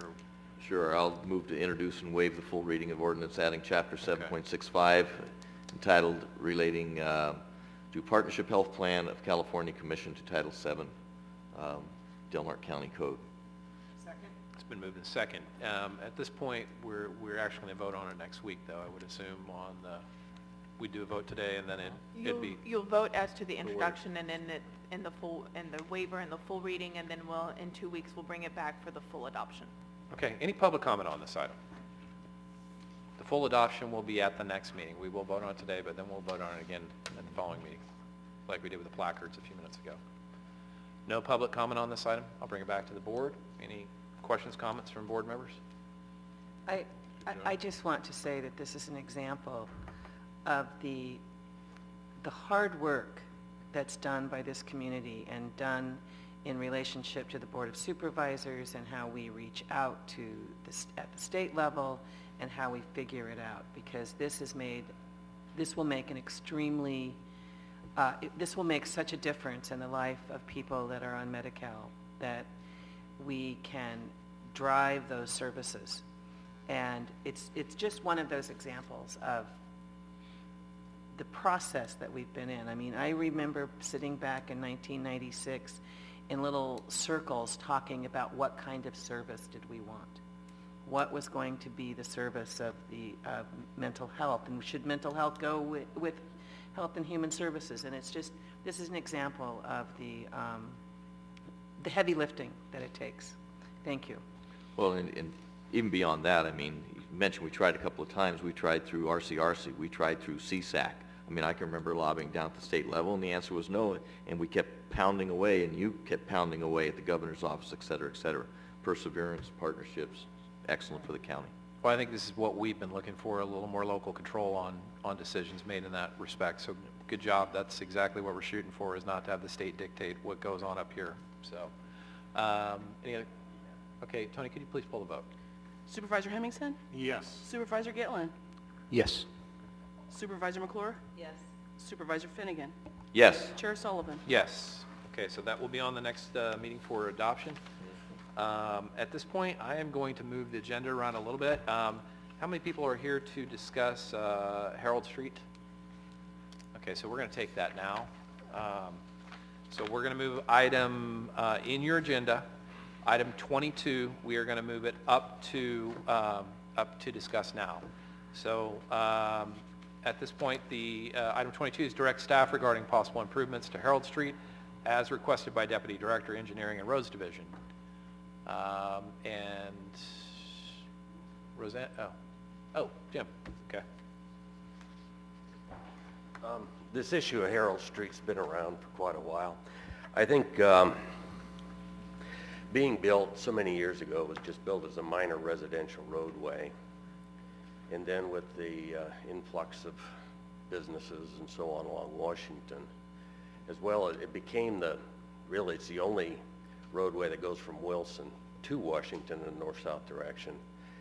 And when you get a busy intersection like North Crest and Washington, that signal takes a long time to go through its various movements. And so people begin to use Herald as a way of getting into town off of Washington. And so in a sense, the reason and the use that it was built through the years has evolved into something a little different than it was originally meant for. So as time goes by, you begin to take closer looks at these roads. And when it was not built to any traffic standards as far as sight distance goes. And you begin, and the county asked, will you guys take a look at the speeds, the number of cars on that road, so we can get a feel for what's going on in the traffic, the accident reports and so on. And in my staff report, I mentioned that there's about 800 cars that use Herald on a weekday going back and forth. And those cars, 95% of those cars travel between 15 miles an hour and 30 miles an hour.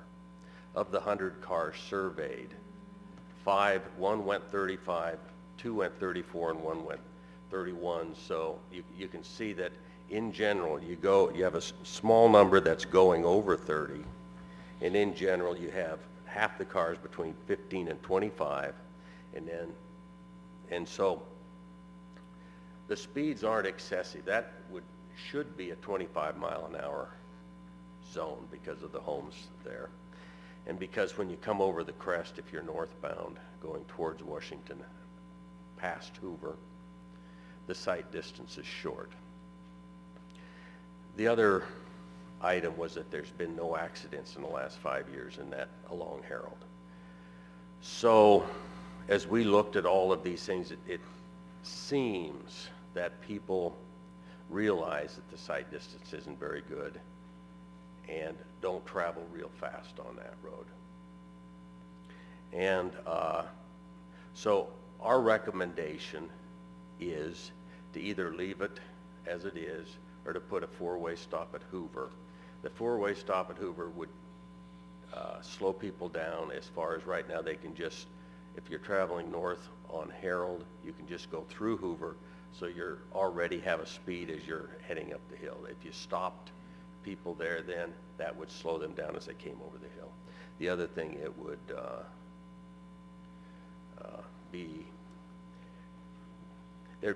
people tend not to use roads when you have a lot of stop signs on them, so you'd probably get decreased traffic on that roadway if you added a stop sign or two. I don't particularly like adding stop signs because they aggravate me. But you see what I mean. I mean, we added one at Inyo and Pacific. That was helpful. And so as a safety measure, we at times add them either for pedestrians or for speeds. So that's basically what I have to say. If you have any questions. Any questions from board members? Supervisor Gitlin. Jim, I'm troubled by that survey at a certain time of the month when traffic may be minimized. I've stood on that corner of Hoover and Herald, and I've watched cars travel southerly from Washington, which I cannot see from Hoover, by the way. It's blocked by the hill. You can't see over the hill. And I've seen wheels leave the ground. It's an alternative almost to a drag strip, and then they go flying through that intersection. It's troubling to me. I see a lot of people walking on the middle of the street. It's a very concerning road to me, and I'm surprised that we don't have the alternative on there that you've not recommended, taking that hill down, since I've actually seen renderings where the hill was shaved down, and I think we showed that at the last meeting. There was a chart, and it showed that, and I think you've seen that too. It was provided to us by the city. There's also the issue of a $22,000 bond, which is provided by All Source Incorporated of Whittier, it's still in our treasury. That money, $22,000, was supposed to go to fixing up this road back in 2007. Now, either we should return the money to the gentleman, I think is Mike Moreno, or we should put the money to good use and fix the road as best we can. I understand the total cost is somewhere in the area about $37,000, $38,000. The fact that there hasn't been an accident yet, I think we're flirting with danger. People are walking down the middle of that street, going to apparently Walmart, and their cars who are avoiding them. The road is not only impeded, but it's also tilted to the left. It's clearly an unsafe road to me. So I'm not sure what a four-way stop would do. That kind of annoys me too, Jim. I'm not so sure that would actually solve the problem, especially cars that travel southerly from Washington all the way to Hoover. So I want to know what we're going to do with this bond money, which I'm going to presume has been cashed, and either do we return that to the All Source Construction Company who posted it in 2007, or do we use it to fix this road? Well, I think the reason, and it isn't a bond, it's cash that we have. And as you are aware, the west side of Harold has several lots close to Washington that are undeveloped. At the time of the development of those lots, and those are deep lots, the road can be moved away from those homes a little bit perhaps. Maybe we can do something at the time those lots develop, get a little bit more money, raise that area up a little bit, and when you move it away from the homes, you could raise that road so you have better visibility.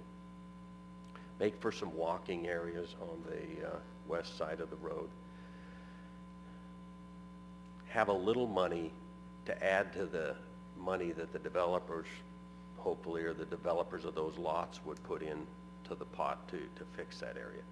It's very hard when you have a home. The home that we would like to shave the hill is very close to the roadway, which they have trouble with parking anyway.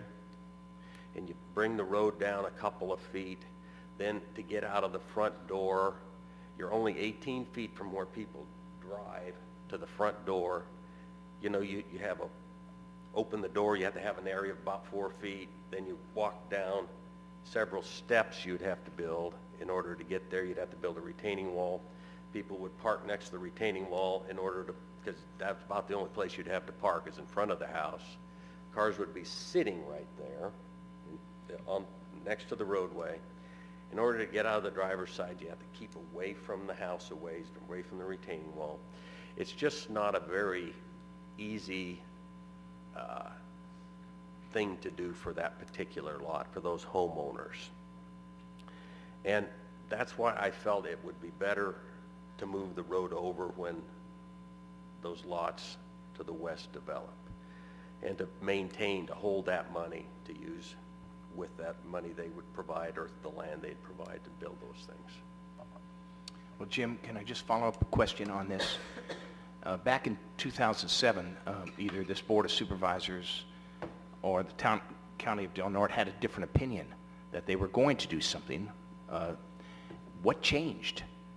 I'm not sure what, you were around, you were in the city, I think, then. I was at the city. But why is there an architectural rendering to actually correct this situation back in 2007, and it's just seemed to have fallen through the cracks?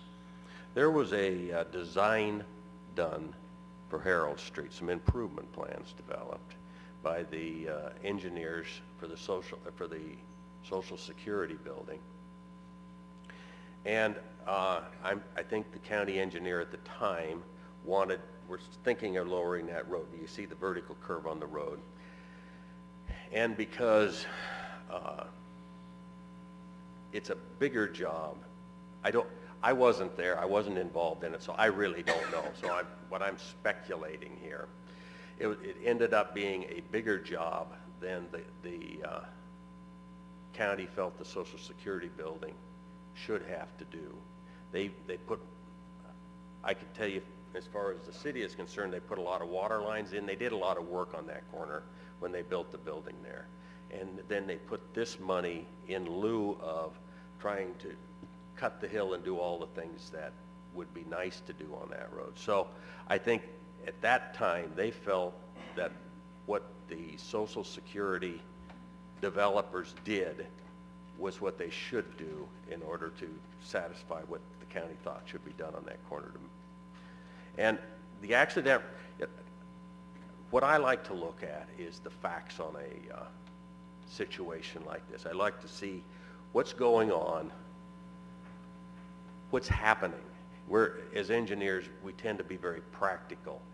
And yes, there's certainly a visibility issue when you come over that hill. And this road should never really be used as a collector. It's more of a minor residential roadway, and people tend to start using it as a collector. What I'm trying to do is discourage that use as a collector, keep people on the roads they should be on, which is Washington and North Crest. And since there's no accidents, since I could have somebody sit there for the full 24 hours, the full probably 10 hours, and run traffic speeds if we want more information. But I thought we looked at 100 cars as they were going over, and it was in the middle of the day, and this is the information we received. And so that's what I have for you. And this is all accurate information.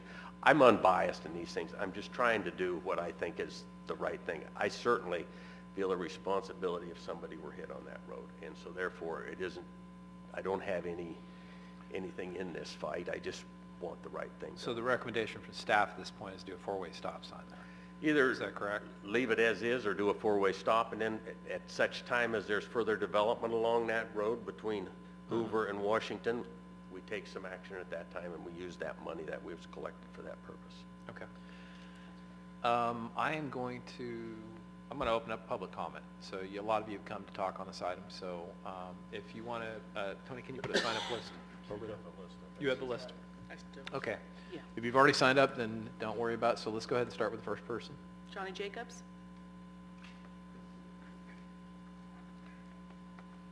Johnny Jacobs. I live on Hoover Street. I'm the fellow that in 2007 or thereabouts brought the problem to the attention of the Planning Commission. When I brought it to the attention of the Planning Commission, Mike Marino, the developer, without any qualms, volunteered, came right up and said, hey, there is an issue. Yes, we'll pay for it. We'll take that out. Just put it in there.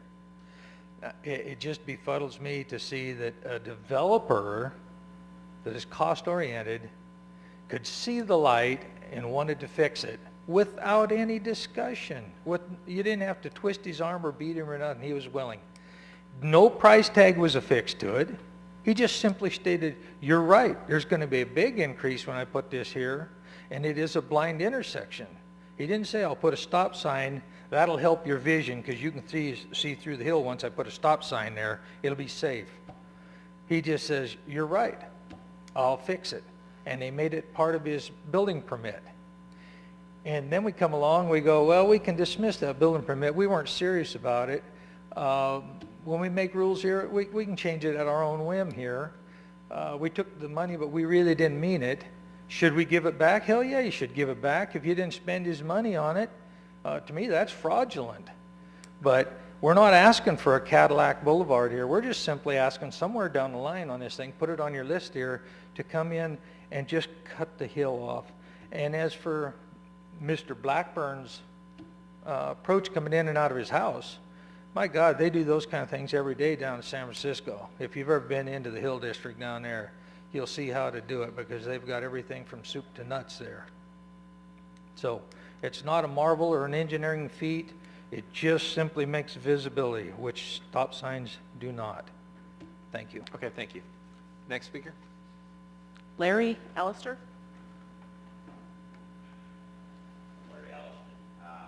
Good morning to the members of the board.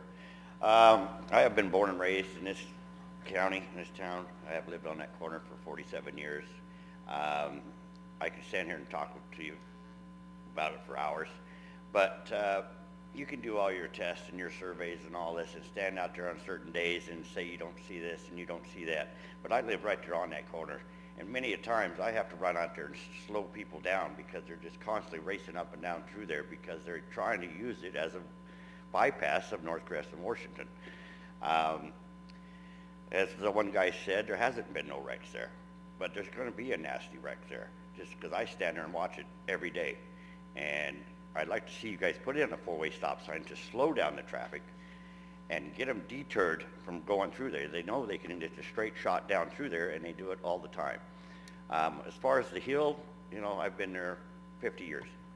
The hill could, sure, it could probably be used to cut down for visibility, but the four-way stop sign needs to be there to deter them because you've got residential right there on one side, and you've got the hospital, you've got the Social Security office, you've got the clinic over there that's making it into business part, and it's really grown there as far as the traffic, amount of traffic and everything. So that's all I got to say, and I think. Okay, thank you. Next speaker? James Parsi.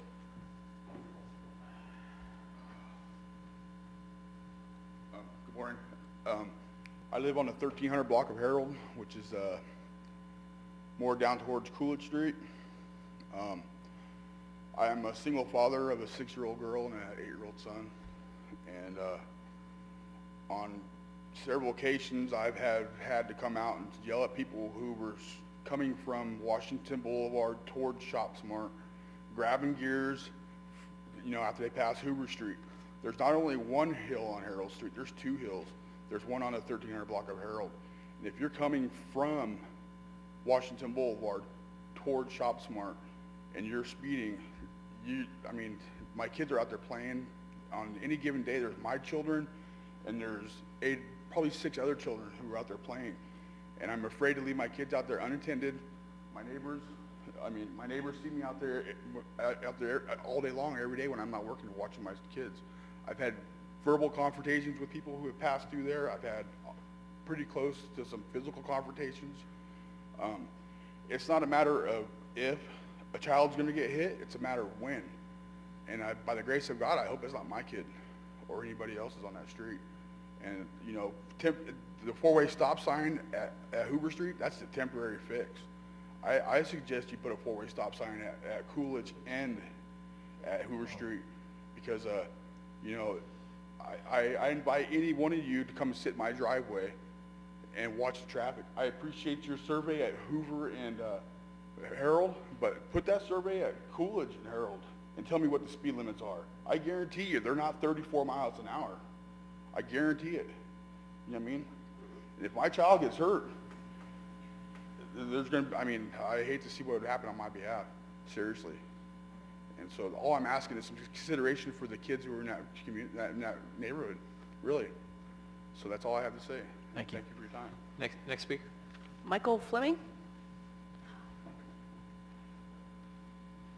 Yeah, I observed Mike Fleming. I lived on Harold Street for 48 years, and I've observed the changes that has been observed by the road department. And the issue here is the traffic issue has been addressed, but we haven't addressed the public safety of the people that walk up and down that street. You have Jordan Keckery down there for recycling, and you have the people that walk to Walmart, people that walk to the Social Security building, and they go over the top of that hill. And the issue, even though we put a stop sign there, will slow the traffic down, but the issue is still the hill. I invite any of you, as Mr. Gitlin has done, to stand in front of Danny Blackburn's house at 1425 Harold on that hill for 15 minutes. And if you don't feel the danger, then I can lead a horse to water, but I can't make him drink. That's all I gotta say. Thank you. Next speaker? Tim.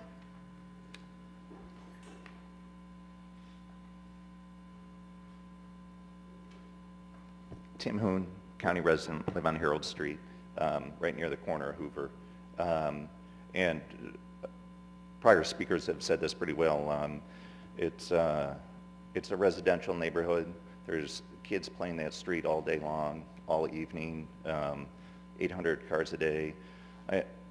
I think a four-way stop would certainly be a good first step, but stop signs at those other blocks as well. There's a little hill where the kids play and they skateboard all evening, and it's nice to see the kids out, but I worry there's no sidewalks, you know. So clearly cutting the hill down would increase visibility, but we'll have to see if there's money for that. But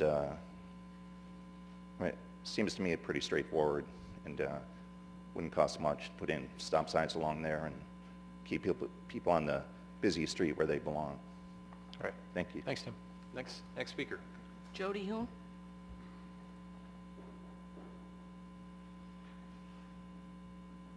Jody Hoon. I live on the 13th block of Harold, and I am also very concerned, especially for the children. There are a lot of children that walk and play along the street, and there's no walkways, so the suggestion of walkways is also favorable, as well as anything to prevent. There's a serious lack of visibility when you drive. You cannot see over the hills, and the kids are out there playing, as is a lot of foot traffic, because there are a lot of businesses and people who live there that are walking back and forth to ShopSmart, Walmart, Wellness Center, all these places.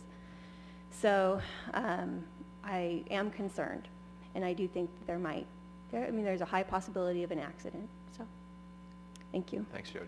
Next speaker. That's all I have listed. Any other speakers on this item? Yeah, come on up.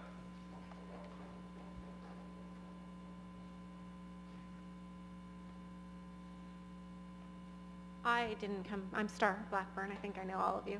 I didn't come really prepared to speak. We are the homeowners on the crest of that hill there. We don't live there, we certainly just own the property. I didn't know if you had any questions for us about that. We're not there a lot, but we do know there's a lot of foot traffic. We're obviously concerned about the public safety. We have spoken with Supervisor Gitlin about his plan to lower the hill.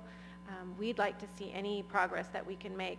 We don't intend to own that home forever, and would hope to be able to sell it, but can't at this point with the issues that are impeding that property. So, we're in favor of any sort of forward movement that we can make there, and are aware of the public safety issue. I didn't know if you had any questions for me about that, but that's kind of where we stand. We're aware and we're concerned. Okay, thanks. Any other public comment? Okay, seeing no public comment, we're going to come back to the board. And I will, Supervisor. Well, Chair Sullivan, it appears clear that the community, the people who live on the street, want the four-way stop sign there at this location. I know this problem needs to be remedied, and it's always before we have a tragedy, because we're all on record now as knowing this is a problem. We are in deposit of Mr. Moreno's $22,000, which that gap's going to get longer the longer we wait to fix this problem. I'm not sure those lots will get developed so quickly, Mr. Barnes, but I hope they will. And then we can fix this road permanently so that we don't know and have to experience a tragedy. So I'd like to make the motion at this time to put the four-way stop there, and note that there is $22,000 on deposit to go toward future mitigation of lowering that hill, and making this, correcting this as soon as possible. And in part of that motion, I'd like to have it added to our roads list, or if that needs to be done in item 21, I can do it there either way. So that's a motion? That is. Motion for four-way stop at, with adding the, to prior, would that be part of, I think we're looking at a couple different motions here. With adding that to priority road, I don't think on our, I think that's the presentation that we have coming up is the priority road. Okay, we'll wait on that one. Yeah, then. so do you want the four-way stop as your motion at Harold and Hoover? Yes, the four-way stop is my motion at the corner of Hoover and Harold Streets, and there are two stops already up, so it would be two stops. And I'm You know, I'm also thinking about another sign, and I'd like to get some feedback from my colleagues here, about children at play, or in fact... So you've got this isn't... Let's make the first motion. It's on record. Okay, so before we stop at Harold and Hoover is the motion. Do we have a second? Second. It's been seconded. That's just plain, Harold and Hoover before we stop. Okay, so that's been...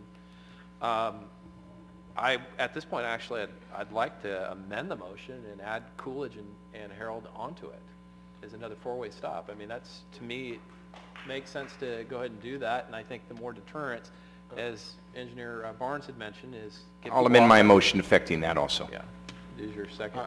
Well, yeah, I don't have a problem with that, but do we need to do another study, Jim, in order to warrant doing that, or is this okay? I think that'd be fine. Okay. Okay, so you amend your Yep. motion? Okay. So, thanks. I'm glad you came up to the mic on that one, because yes is... Okay. You can tell Jim came out of the private sector. Okay, so that's been moved in second. Supervisor Finnegan. Yeah, I just want to address a couple of the issues that were brought up. Number one, I think the zoning, through a large portion of that, is commercial. That's part of the problem. Kids aren't supposed to be playing on commercial streets. I got children, and I used to play in the streets when I was a kid too, but one of the things your parents always told you is don't chase the ball and stay out of the road. Alternatives to, as far as the money on demand, it is typical that we do that, and when the property is developed, it's all spent at one time. To deviate from that is to use a process that has never been used before. When you're talking about sidewalks, unless there is a special grant or there's a bonding, that then the owners of the properties will accept the responsibility rather than the taxpayers at large, much the way the city did when they assessed that property when you put in your own sidewalks in front of your property. So certainly nobody is stopping that neighborhood from banding together and putting in sidewalks at their cost. Rather than a four-way stop, if your real problem is through traffic, put a not a through street and drop some K-rail right there at Washington Boulevard and Harold there. That'll stop your problem, and probably a heck of a lot cheaper. So I don't think it's an option in the future, even if you bring it back, to spend buckets of money on lowering that hill. I think there's other options to do the same thing, keeping in mind you're going to have commercial development rather than residential development there, because that, after all, is what the zoning is. So there's a lot of things in mix here that I think, to be fair, need to be brought into the discussion. Again, there's a motion on the table, so I'm going to, or on the board, so that's fine. Otherwise, I probably should have mentioned about dropping that K-rail, and that not a through street is the most cost-effective, most way to get street cars off that street rather than blowing through stop signs, if you really want to talk about safety. Supervisor McClure. Yes, I appreciate the residents of Harold Street, because I like stop signs. I especially like stop signs in neighborhoods. We took care of a lot of problems over there in Washington Park with stop signs. And I think that I'm glad that we've added the Coolidge. I would even go one street over by the church and start putting some stop signs back in there if I had my stop sign ferry. So I am in full support of the stop signs. I'm not sure that the neighborhood would want a K-rail because I think that the neighborhood, that's the way the neighborhood ingress and egress goes, is to Washington. But I think that the stop signs are a first step, and I think that if you understand how our roads are developed, that when there's development on a road, there's a set aside of money for that project to get a project going. And then when the next lot's developed, there's money added to that pot. And then when there's money added at the next lot, there's money added. And then you have enough money for the full fix, instead of having something that's not going to line up and be the best choice for the neighborhood. So that money will grow, but I think in the interim we should put the four-way stop signs there. I think that we should possibly ask the road department to make sure that it's posted at 25, and that we should make sure that there's some children at play signs. And it might help. No, you don't want children at play signs? Well, you get in the commercial area though, Or too. 25 isn't warranted? I thought it was 25. Okay. Any other Sorry. comments from? I do want, I think the hill is an issue, but I think if you just flatten the hill, then you've got a potential for a bigger problem because the speed will just pick up from there. So the stop signs, I think, will deter people off of that road and by doing 2 of them. And as the funds become available, as those other things get developed, then it will be the county's job at that point to insist that the hill gets taken care of at that point. So at this point, Tony, could you read the motion and then at that point, pull the vote, please? Motion to install 4-way stop signs at Harold and Hoover and Coolidge and Hoover. Harold, excuse me. Harold and Coolidge. Could you pull the vote, please? Supervisor McClure? Yes. Supervisor Finnegan? Yeah, but I'd rather have seen the K-rail. Supervisor Hemmingson? Yes. Supervisor Gitlin? Yes. Chair Sullivan? Yes, that's been. Then we'd have to put in a cul-de-sac, David. No, absolutely Oh, not. boy. Okay. If he's saying it's safety and it was never intended to be a thoroughfare and it's Yeah, block up both unintended ends. consequences, Okay, so Block we're it. gonna take a 4-minute recess and we'll be back at 5 to 12.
And at this point, I will entertain a motion on the budget transfer, which is item 16. Sorry, I'm jumping around a little bit on that. It's for the chat grant. Move to approve. Second. It's been moved and seconded. Any public comment on 16 on the agenda, the chat grant? Okay, seeing no public comment, I'm going to bring it back to the board. Tony, could you please pull the vote? Supervisor Hemmingson? Yes. Supervisor Gitlin? Yes. Supervisor McClure? Yes. Supervisor Finnegan? Yes. Chair Sullivan? Yes. Okay, we're going to go to the consent agenda. So we have item 7 and 15 that have been pulled from the consent agenda, so I'll entertain a motion to accept the rest of them. Second. I wasn't making a motion. I was I was wanting to make sure that on the minutes of the last meeting, Tony, that you recused me on item number 2 and item number 20. I didn't see that. I will make those provisions. Thank you. Okay. And I also need to recuse myself on item number 11. And I will On need to this- recuse on this- myself on item 11 on this one as well. So I'll entertain a motion from the other supervisors to, So moved. Second. and that's minus number 7 and 15. It's been moved and seconded. Any public comment on consent agenda items minus 7 and 15? We will discuss those separately. Okay, seeing no public comment, I'm going to bring it back to the board. Tony, could you please pull the vote? Supervisor Hemmingson? Yes. Minus Super- number 11. Supervisor Gitlin? Yes. Supervisor McClure? Yes. Supervisor Finnegan? Yes. Chair Sullivan? Yes, minus number 11.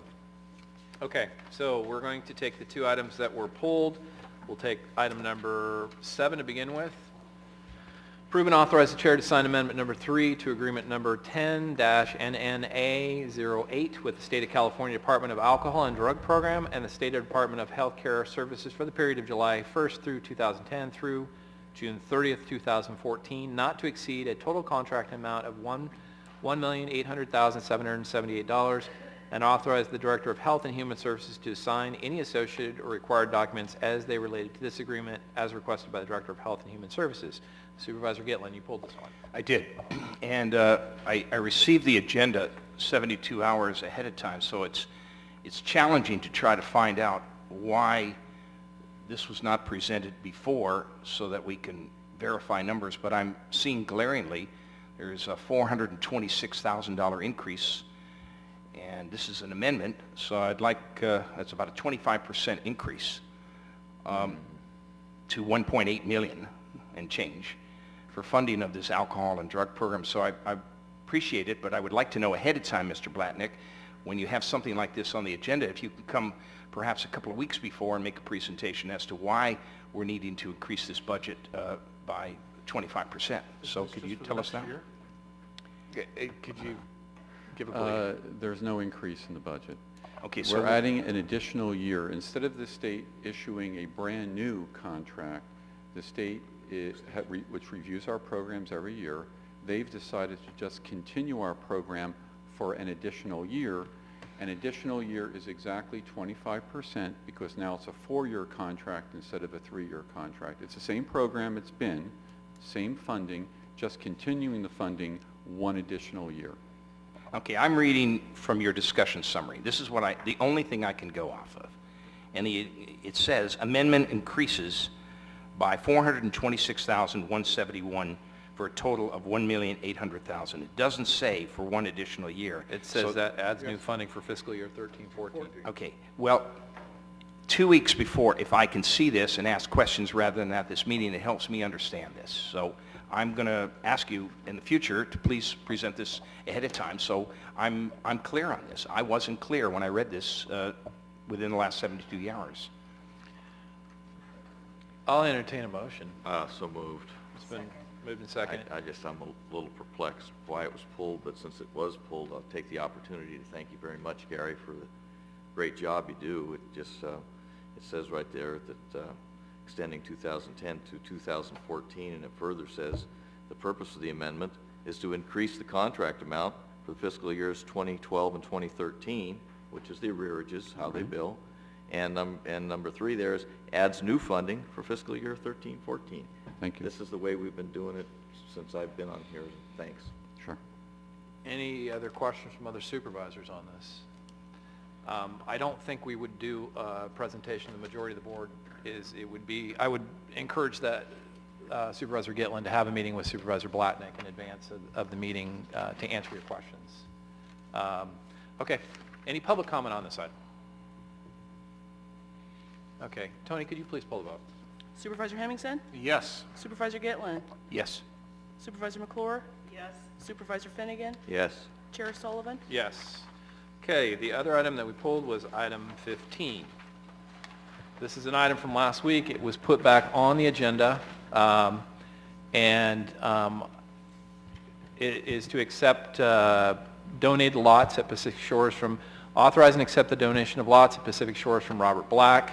Accessor parcel numbers 108-260-04, 107-111-19, 108-131-14, 107-253-12, 108-221-04, 107-111-24, 108-071-06, and 108-142-13, as requested by County Administrative Officer. This was voted on last week, but want to make sure it's clear with the public that we want to make sure that we're going to vote on it again, because there was an indication that we were going to table it from the last meeting. We talked to County Council. The action that was taken was legal, but we wanted to reiterate that. So that's why it's back on the agenda. Supervisor Gitlin, you pulled this item? I did, and the more I read about it, the more concerned I am about this transaction.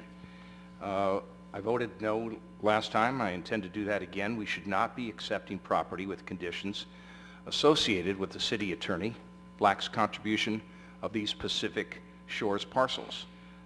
This line needs to be drawn in the sand. We are already 78% owned by interests other than private conservancies, and we all complain about it. Oh, this is terrible. Yet we continue to behave in a way which belies our rhetoric. These lands that are going to be mitigated for are many times inaccessible, and it comes at a cost to our county, and that we don't have additional services to pay our own bills. So this ratio of 4-to-1, that is to say that Del Norte County must turn over 4 private acres of private land, and that is what Mr. Black's land will go from private to public sector to be used for mitigation purposes or nonprofit purposes. I'm not quite sure why he doesn't just give the money directly to the airport authority, except he has a conflict, so he's using the county of Del Norte to contribute to this issue. Otherwise, he would do directly. He can't do that because he has a conflict of interest. So again, I ask, at what cost are we doing this? Nobody wants an airport more than I do. It's a window to our community. But in a county which is so grossly overrepresented by federal, state, and county public interests and conservancy interests, it seems incredible that we continue to go down this road. The gesture appears to be benevolent by Mr. Black, but it merely exacerbates, makes matters worse, this unfair balance of land ownership in Del Norte County, and I'm going to vote no on this. Okay. I'll entertain a motion. Move to approve. Second. Okay, Supervisor Hemmingson. Yeah, I would, I'd just like to clear up a few things. The stipulations on this property, I think the big stipulation is that the property cannot be sold or donated to a private party. Mr. Black has the opportunity to donate this property to any federal or state entity that he wants to. He doesn't have to do it for the county. The county can utilize the property in trades. We can use it for mitigation for the airport. There's any number of things that we can use this property for that will benefit the county, the airport, the community. I see no downside to accepting lots from Mr. Black. Okay. My Supervisor comments are on the record for the public as well as this board. They're in the minutes, they're on TV. I'm not going to waste your time. Okay, public comment. Seeing no public comment, I'll bring it back to the board. Tony, could you please poll the vote? Supervisor Hemmingson? Yes. Supervisor Gitlin? No. Supervisor McClure? Yes. Supervisor Finnegan? Yes. Chair Sullivan? Yes. Okay, moving on to the roads list. Review and approve, item 21 under general government, review and approve the road project list fiscal years 2013-14 through 15-16 as requested by road superintendent. Mr. Daniels. Any questions on the road list? Move to approve.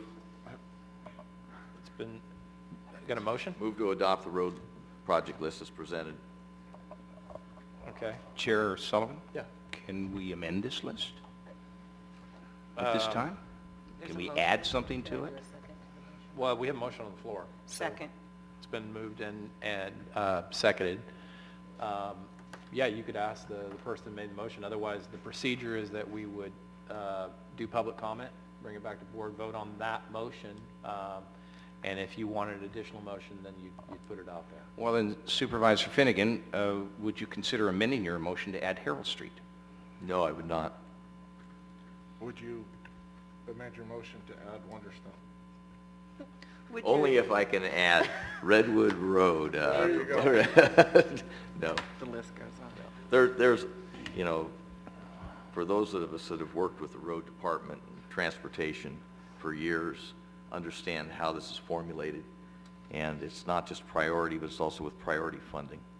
And a lot of thought and work goes into it, and it goes years out.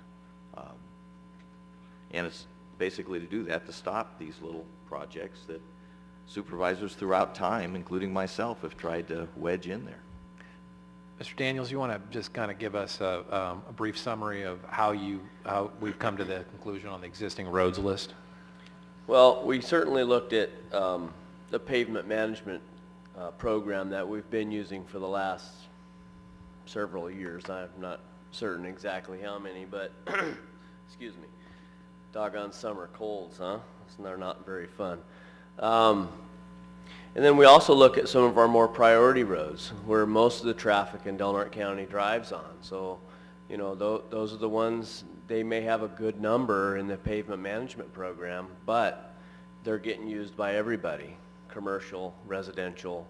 So there are a lot of different factors. And then some areas, they wear a little bit more, depends on where they're at.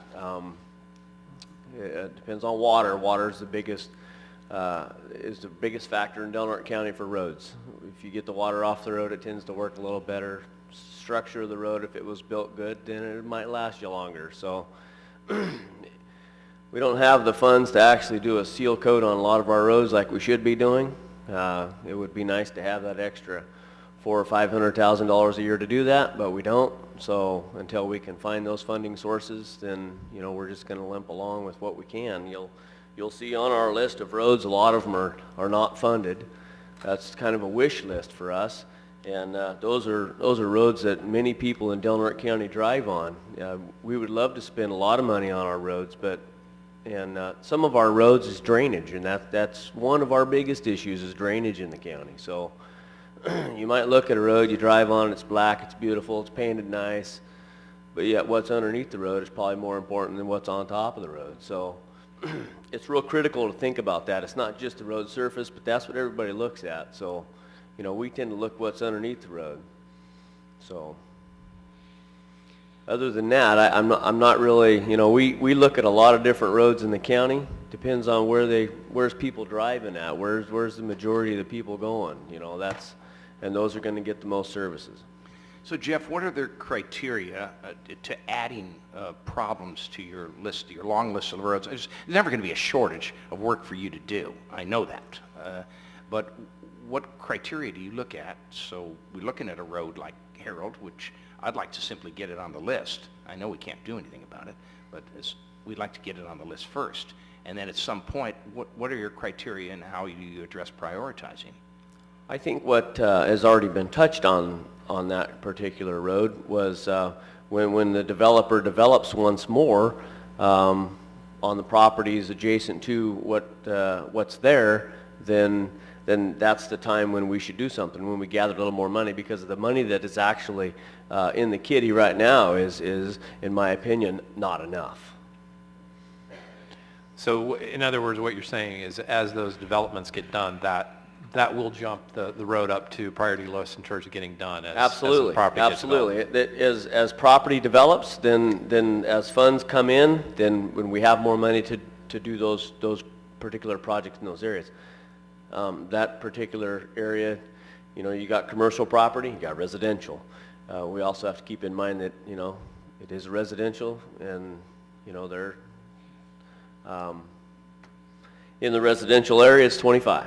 So, you know, that there's also law enforcement issues along with that. We do the best we can for signage, so.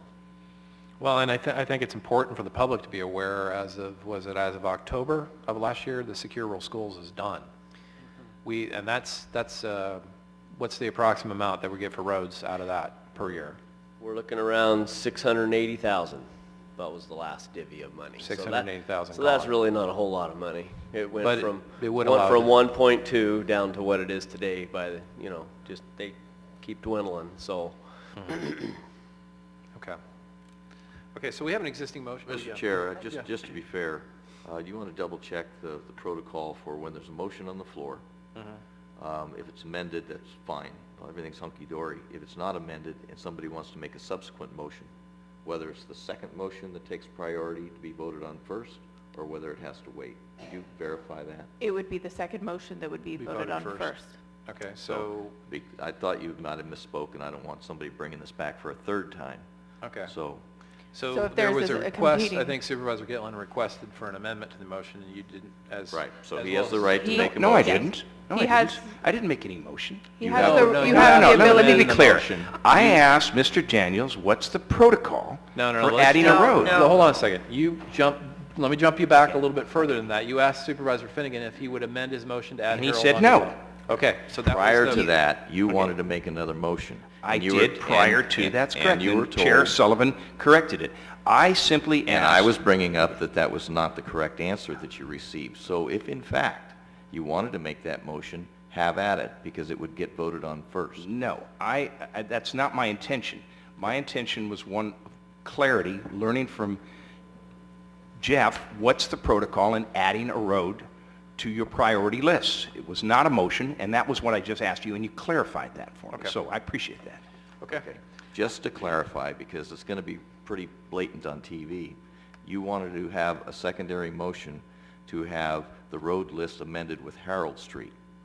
And you were told that we would take the first motion first, and then after its outcome, then you could have the secondary motion, when in fact, the secondary motion, should you choose to make that motion, would go first. Correct. That is what I was talking about. Correct. Okay, but for the record, right now, we only have one motion on the floor. So, but I have a question of council. Supervisor McClure. On the road list, on the HSIP project, which is the Pebble Beach project, I own property on that road. I made the second. I will recuse myself from that line but can I make the second? I would suggest no. Okay, so I need to withdraw my second. I'll second the motion. Thank you. Okay, so we have a new second on the floor. Any public comment on the roads priority list? Because we only have one motion on the floor, just for clarification. No public comment. Okay, I'm going to bring it back to the board. Supervisor Gitlin. I will recuse myself from 21 since I also own property on Pebble Beach Drive. So I can't line item veto that, but I will have to recuse myself from that vote. Okay. At this point... Chair Tony, Sullivan, just for yes. clarification, you clarify? Supervisor Gitlin had brought up Harold Street again. Just so everybody understands, the action taken by the board on an individual item previously stands as a priority given to staff and direction at that level of improvement. So if there's another level of improvement, that would go on this list. So, yeah. That action's been taken by the So board. Harold Street is being, with the 2 four-way stops, that is a priority. We are going to do that. That's been direction to staff. We've already voted on that. That is happening. I think the other issue was the shaving of the hill.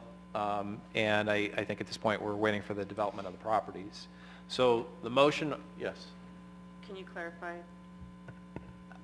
On which issue? I'm sorry. On the ability to vote and withdraw that one item? I believe you would have the ability to vote on the whole, excluding yourself from the specific road that you have property on. Thank you. Do you see what I'm saying?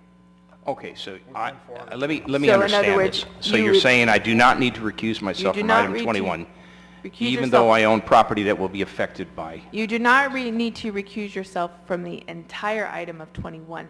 Just recuse yourself as to there will be sufficient votes from the other members for the particular road that you have property on. It would be the same for Supervisor McClure. Okay. Does that make sense? Okay. I think we're clear now. Tony, could you please poll the vote on the motion? Actually, could you read the motion just so the public is aware of what we're voting on? Certainly. Motion to approve road project list as presented for fiscal years 2013-14 through 2015-16. Okay. Could you poll the vote, please? Certainly. Supervisor McClure? Yes, we're recusing myself from HSIP project Pebble Beach Drive is city limits to Hemlock. Supervisor Gitlin? Yes, excluding Pebble Beach Drive project. Supervisor Hemmingson? Yes. Supervisor Finnegan? Yes. Chair Sullivan? Yes. Okay, going on to item 22. Discuss alternative funding. This is an item from a previous agenda. Discuss alternative funding related to the posting of signs on county property located at assessor parcel number 116-270-91 forbidding trespassing or loitering as allowed by California Penal Code 554E as requested by Deputy Director Building and Planning. I think it's 23, Chair. Oh, I stand corrected, 23.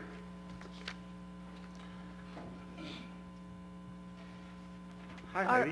Hello. Our original recommendation is the same, that you consider the resolution which would allow the property to be closed. I think what was, the message that was given to us from the last meeting is that an alternative source of funding for the signage needed to be identified, and I believe Supervisor Gitlin has information to share with you regarding that topic. I do. The actual question, dollar amount is not $2,100. What we're talking about is the purchase of 50 metal signs, not corrugated, at a cost of $452. This is the total cost. Now, the Del Norte Sheriff's Employees Association has graciously donated $200 toward that, and anonymous sources have made up the difference. Before this property can be properly secured, it has to have signage so that Sheriff's Department can patrol it and keep it pristine, which it is right now. So that would be the actual cost. There is no direct cost to Del Norte County. It will be borne by private services, private funds, including $200 from the Sheriff's Association. Okay, thank you. Supervisor Hamilton, you had a question? I did have a question. Penal Code Section 554,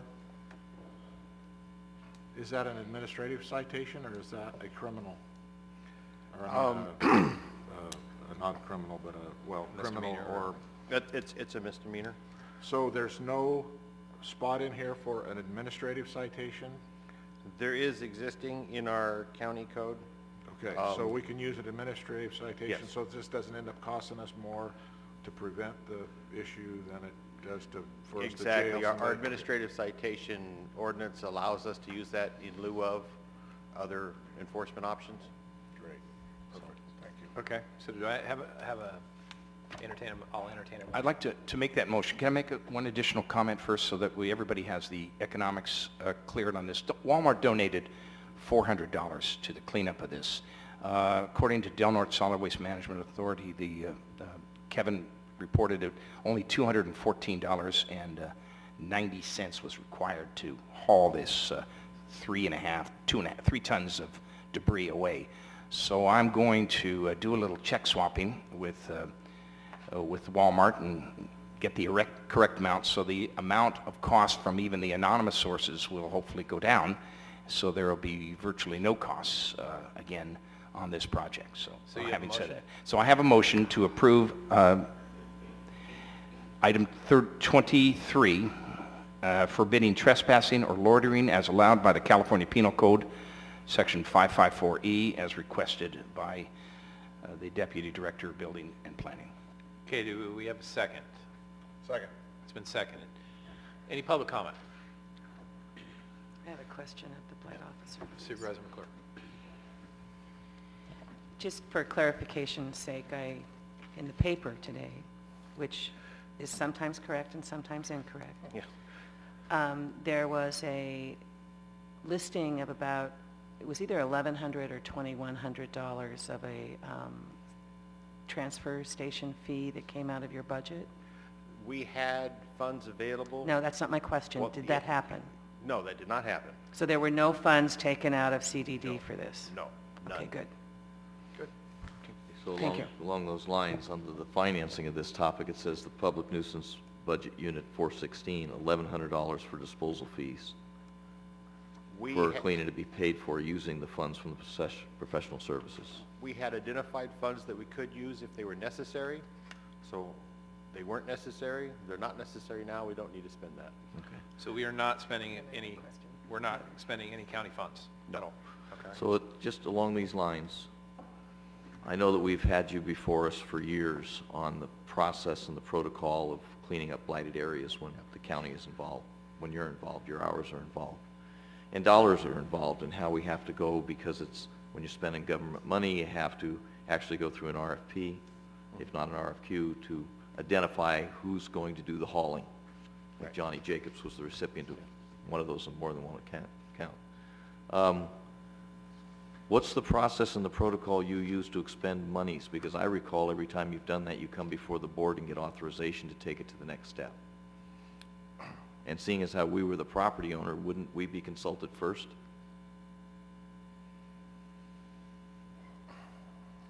Much the same you would do if somebody else had a blighted property. Okay.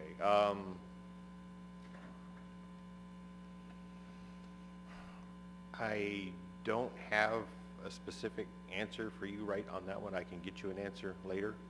I think the answer lied in my question and my statement. Yeah. So if you would like a formal answer, I can get you one later. I can't give you one right at the moment. I don't have the... Well, that brings up something then, Dave. Then while we were under the understanding of the process, you clearly are not. And so maybe we should get together on that and have some sort of a presentation on how we do handle blighted areas, how they are prioritized, and who actually executes the spending of the funds, the allocation of those funds, whether they have to come before the board again, or whether we've given you sole discretionary power, or whether you can use the 5,000 line item from the CAO. It's clear that there's way too much fog around this, and maybe we ought to have a report back from you on a subsequent meeting. On private property, I'm crystal clear. On property the county owns, this is a new, other duties is assigned, with new project for me, and so we're working our way through it. But on private property? I think it's probably the same process, though, don't you think? Contact the property owner, get authorization to spend the funds. I think that's a good request. I think we'd like that for the next board meeting. May I clarify a little bit of it? Yeah. In the case of this situation on county property, that typically would go before the Board of Supervisors, getting direction to staff to work on this. Now, as we've seen through this, there has been some work on staff. As Dave indicated, he's crystal clear on what happens as he goes through his priority list on private property. Right. There's a couple of avenues. There are contracts, there are purchase orders for services. The contracts can either be signed by myself or Neil, or the Board of Supervisors. The purchase orders go through the typical process. Those are also through myself or Neil. On a daily basis, Mr. Mason would be dealing with that, and the board wouldn't be asked to get into the minutia of each individual cleanup. These types of situations, I think, should come back before the board to get direction for staff so they understand what's going on too. Right. Jay, is there also a process? And I appreciate the work, I appreciate the donations, but I know that is a very that there's a very high bar to make sure that if a county is receiving dollars in donation, that that high bar be well-defined and that those dollars be dealt with in a manner that the auditor can pass a red face test with. And I'm not sure how we're tracking any of this. At this point, I don't believe we've received any donations. I haven't seen any requests. Typically, a donation would come to the Board of Supervisors for approval. Well, it seems to me that it's our property, and we've now received apparently $1,100 worth of, or however much money we have received to take care of this property. I'm just saying that in caution's sake, one needs to make sure that donations are dealt with in a proper form, because that's a very slippery slope, because someone can say, well, I gave you money for that project because you said you were going to do something, and it needs to be a very, very clear, distinct line on how donations are handled. We agree. I think we've all learned a lot from this occurrence. And then I have one question for you too after you're finished with that Okay, answer. I was just going to say, there was one check, it was a money order for $400 from Walmart made out to the Del Norte Solid Waste Management Authority, which I believe Supervisor Gillen gave to the authority, which will be the check that he will retrieve and take back to Walmart to have made directly to the vendors, the vendor for the signs, and to Dean Swama for the particular amount that was actually spent. So nothing at this point has gone through the county as far as from an auditing perspective, and I don't think we would want that to happen in the future at all. Slippery slope. And my last question to you is that when this property became our property, it was formerly Fish and Game's property, is that correct? No, it was owned by RBS. Private. And so, but when we took it under we took control of it for some reason, I'm not sure why. It was my understanding we took it because it was a drainage area and it would place the control maintenance of that in the county's hands. And it's because it's a drainage area that we can apply this Penal Code Section It's the 554? only reason why we can do it. Okay, thank you. You're welcome. Supervisor Henningsen, you got a question? Yeah, you know, I don't want to take away from the good parts about this. I think it's absolutely great when the community at large picks a spot and funds that spot to be cleaned up, which in this case Walmart realized there was a problem and did most of or quite a little bit of the funding. And I think that's a great thing, and I don't think anything should be taken away from that. This is much like the road projects on how they get up the priority list. If we got funding for a particular road, it gets moved up the priority list. We got funding to clean up a particular property, I think that goes up the priority list. I think it just makes sense. I'm not as fearful as Supervisor McClure is from donations. I think they're a great thing. I think it's community involvement. I think it's the community standing up and saying, you know, hey, we've had enough. Now, the tracking of it and all that kind of stuff, yeah, sure, let's take care of that. But let's don't take away from the good part of this thing that did happen. I want to point out that I'm not fearful of donations. I just know that donations need to be followed. And as long as you can make an audit trail to those donations, then the more the merrier. But we just need to make sure that we do business as business is defined by California code. Which is why the money order was made out to the Solid Waste Authority to pay for the tipping fees, and we didn't take it in. We didn't. Good. That way it was not a donation to the county. It was a donation to the Boy Scout project, and pay the tipping fees through that revenue so that we don't have to track it on our stuff, just to make it a cleaner project. Mr. Mason, I'm going to reiterate what other supervisors have said already. And I've known, you know, you've always been responsive when I've called on to check on projects, and you have, last time we talked, you had 163 projects. But I would strongly caution you not to circumvent the board again, because on this project, great community work and stuff, but it was circumvented the board. And that's why we've gone through a couple meetings in a row to get this thing done. And that's why also the board's insistence, there is your pool of money to clean up blighted projects of the 163 in the county that you have on your book is $16,000. So taking at last meeting $2,100 out of that, it's a chunk for which is an important project, but it's not the number one on the list, not even number 5 or number 10. So I would be very cautious in the future, because the other part of it is the money factor is your salary. And that is, you know, expending money for cleanup and all that. We're paying you money to be a county employee to do this code enforcement stuff. And I would strongly caution you, make sure the entire board has that as a priority project and it's been approved by the board. Otherwise, you're stepping outside of the boundaries, and I would really caution you on that. Chair So, Sullivan, I'd to like get a- I'd if like I to could- address Just a something, second. please. Supervisor Finnegan, then I'll come to Supervisor Gillen. Okay, to put a positive light on this, obviously, the publicly owned property was something that wasn't anticipated, and you'll bring it back to us, and we'll get that in the process, too. I think that, you know, this take a bite out of blight needs to be commended for their intentions.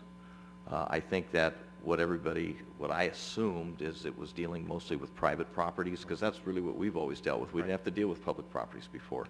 And when you empower local citizens and volunteer efforts to clean up their own community, they're to be commended for it, especially because there's not enough government money, and when they don't use government money or resources, you know, that's even better.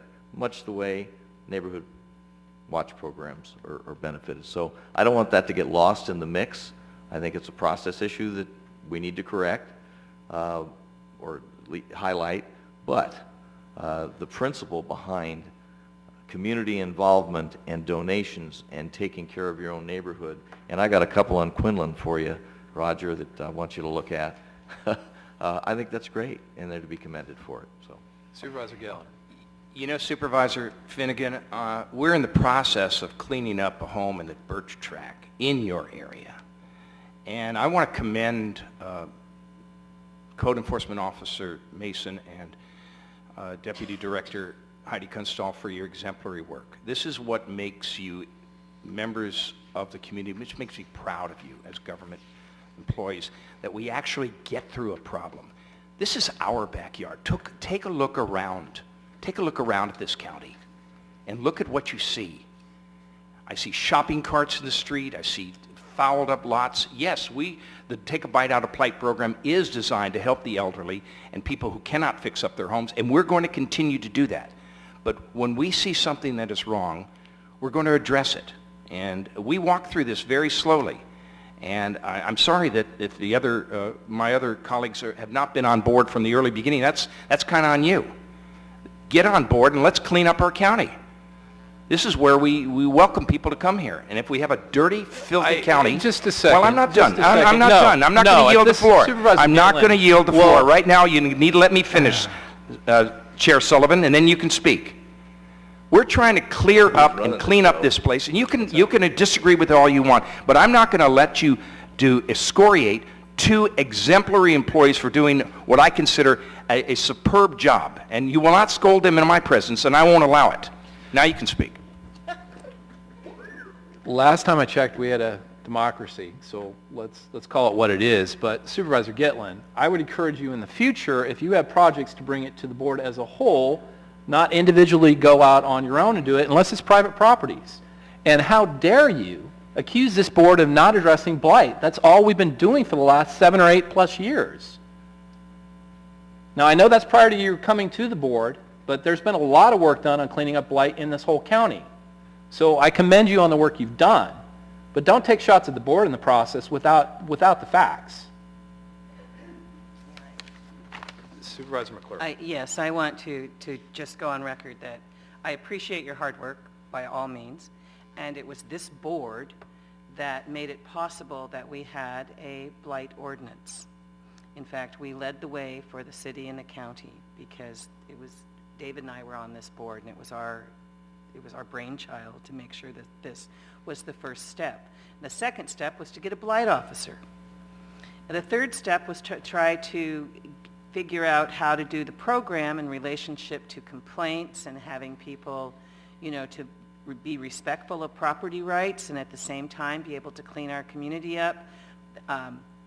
There's a couple of people, there are people that I sometimes might give me a call that they don't like the color and the peeling paint of the house next door, and they want that to be the #1 blight issue. And it's like, I have to talk to them about looking at the blight ordinance and the parameters of the blight ordinance and what we've done, because we have carefully attempted to craft a plan that respects both private property rights and respects the community.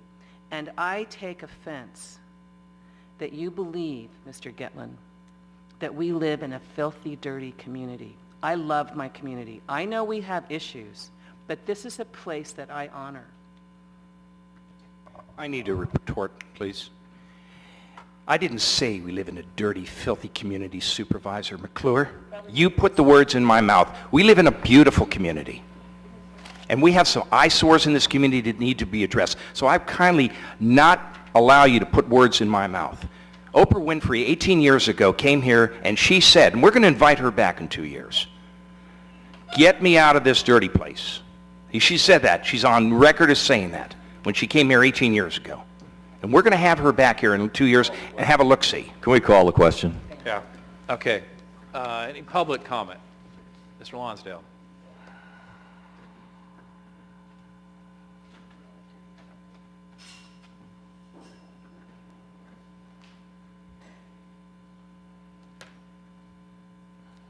Sorry, Mr. Chairman, moving slow. Mr. Chairman, members of the board, my name is Bill Lonsdale, and I live in Crescent City. Wow. This will get a 40 share on Channel 4, no question about it. But it strikes me that you've got several problems going on. One is you want to be able to award initiative. You want to be able to award energy. You want to be able to encourage innovation. You want to have an orderly process. You want to know what the result is going to be and what the costs are going to be. And all of that is at play here.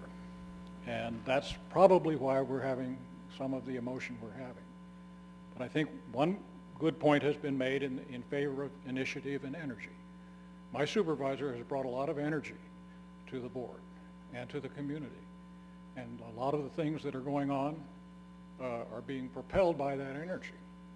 At the same time, as with respect, for example, to roads, highway projects, that sort of thing, there are processes that need to be followed. Otherwise, we engage in endless ad hocery, and that's not good.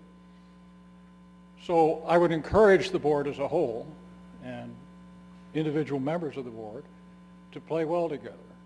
Thank you. Any other public comment on this item? Hi.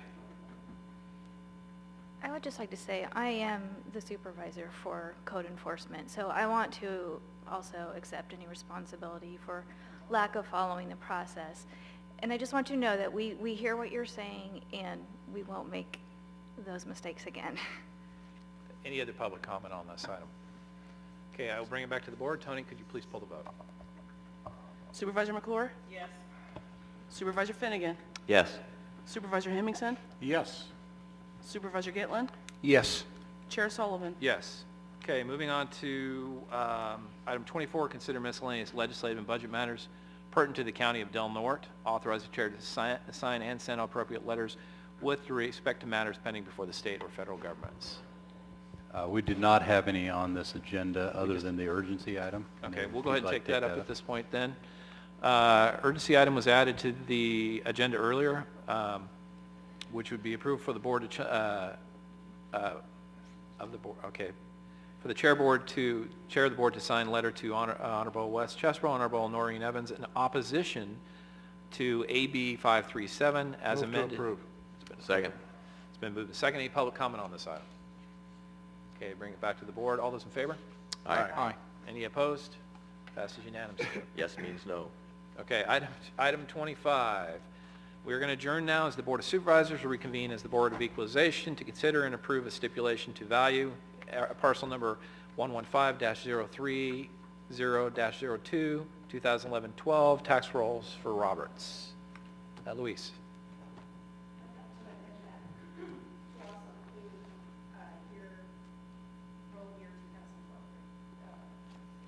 Yep. Okay. Do you need to be sworn in? Yes.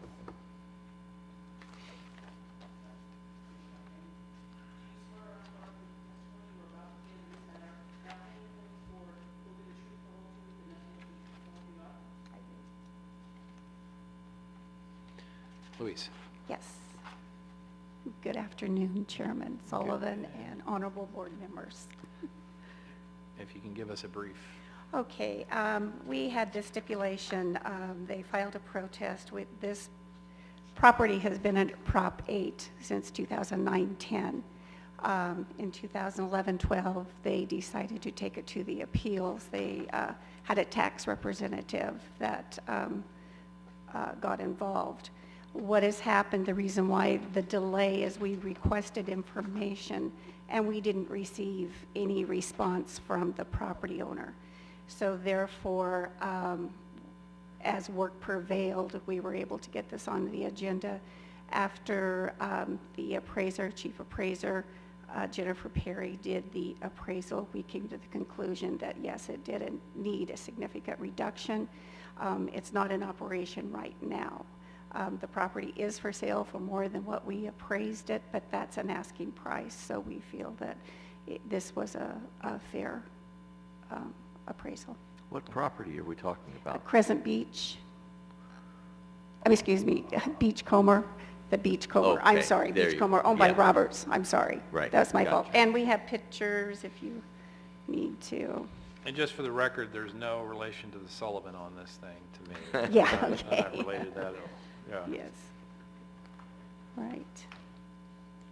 So you need a motion from us? Yes, we need an emotion for you to accept the stipulation for the 2 years, the 11, 12, I'll and make that 12, motion. 13. It's been moved. Any second? Second? It's moved. Second. Any public comment on this item? Bring it back to... So the stipulated price is going to be? It's going to be $686,208. That includes personal property for the 12, 13. Okay. Okay. So at this point, I bring it back to the board. Any comments, questions? Okay, Tony, could you repeat the motion and...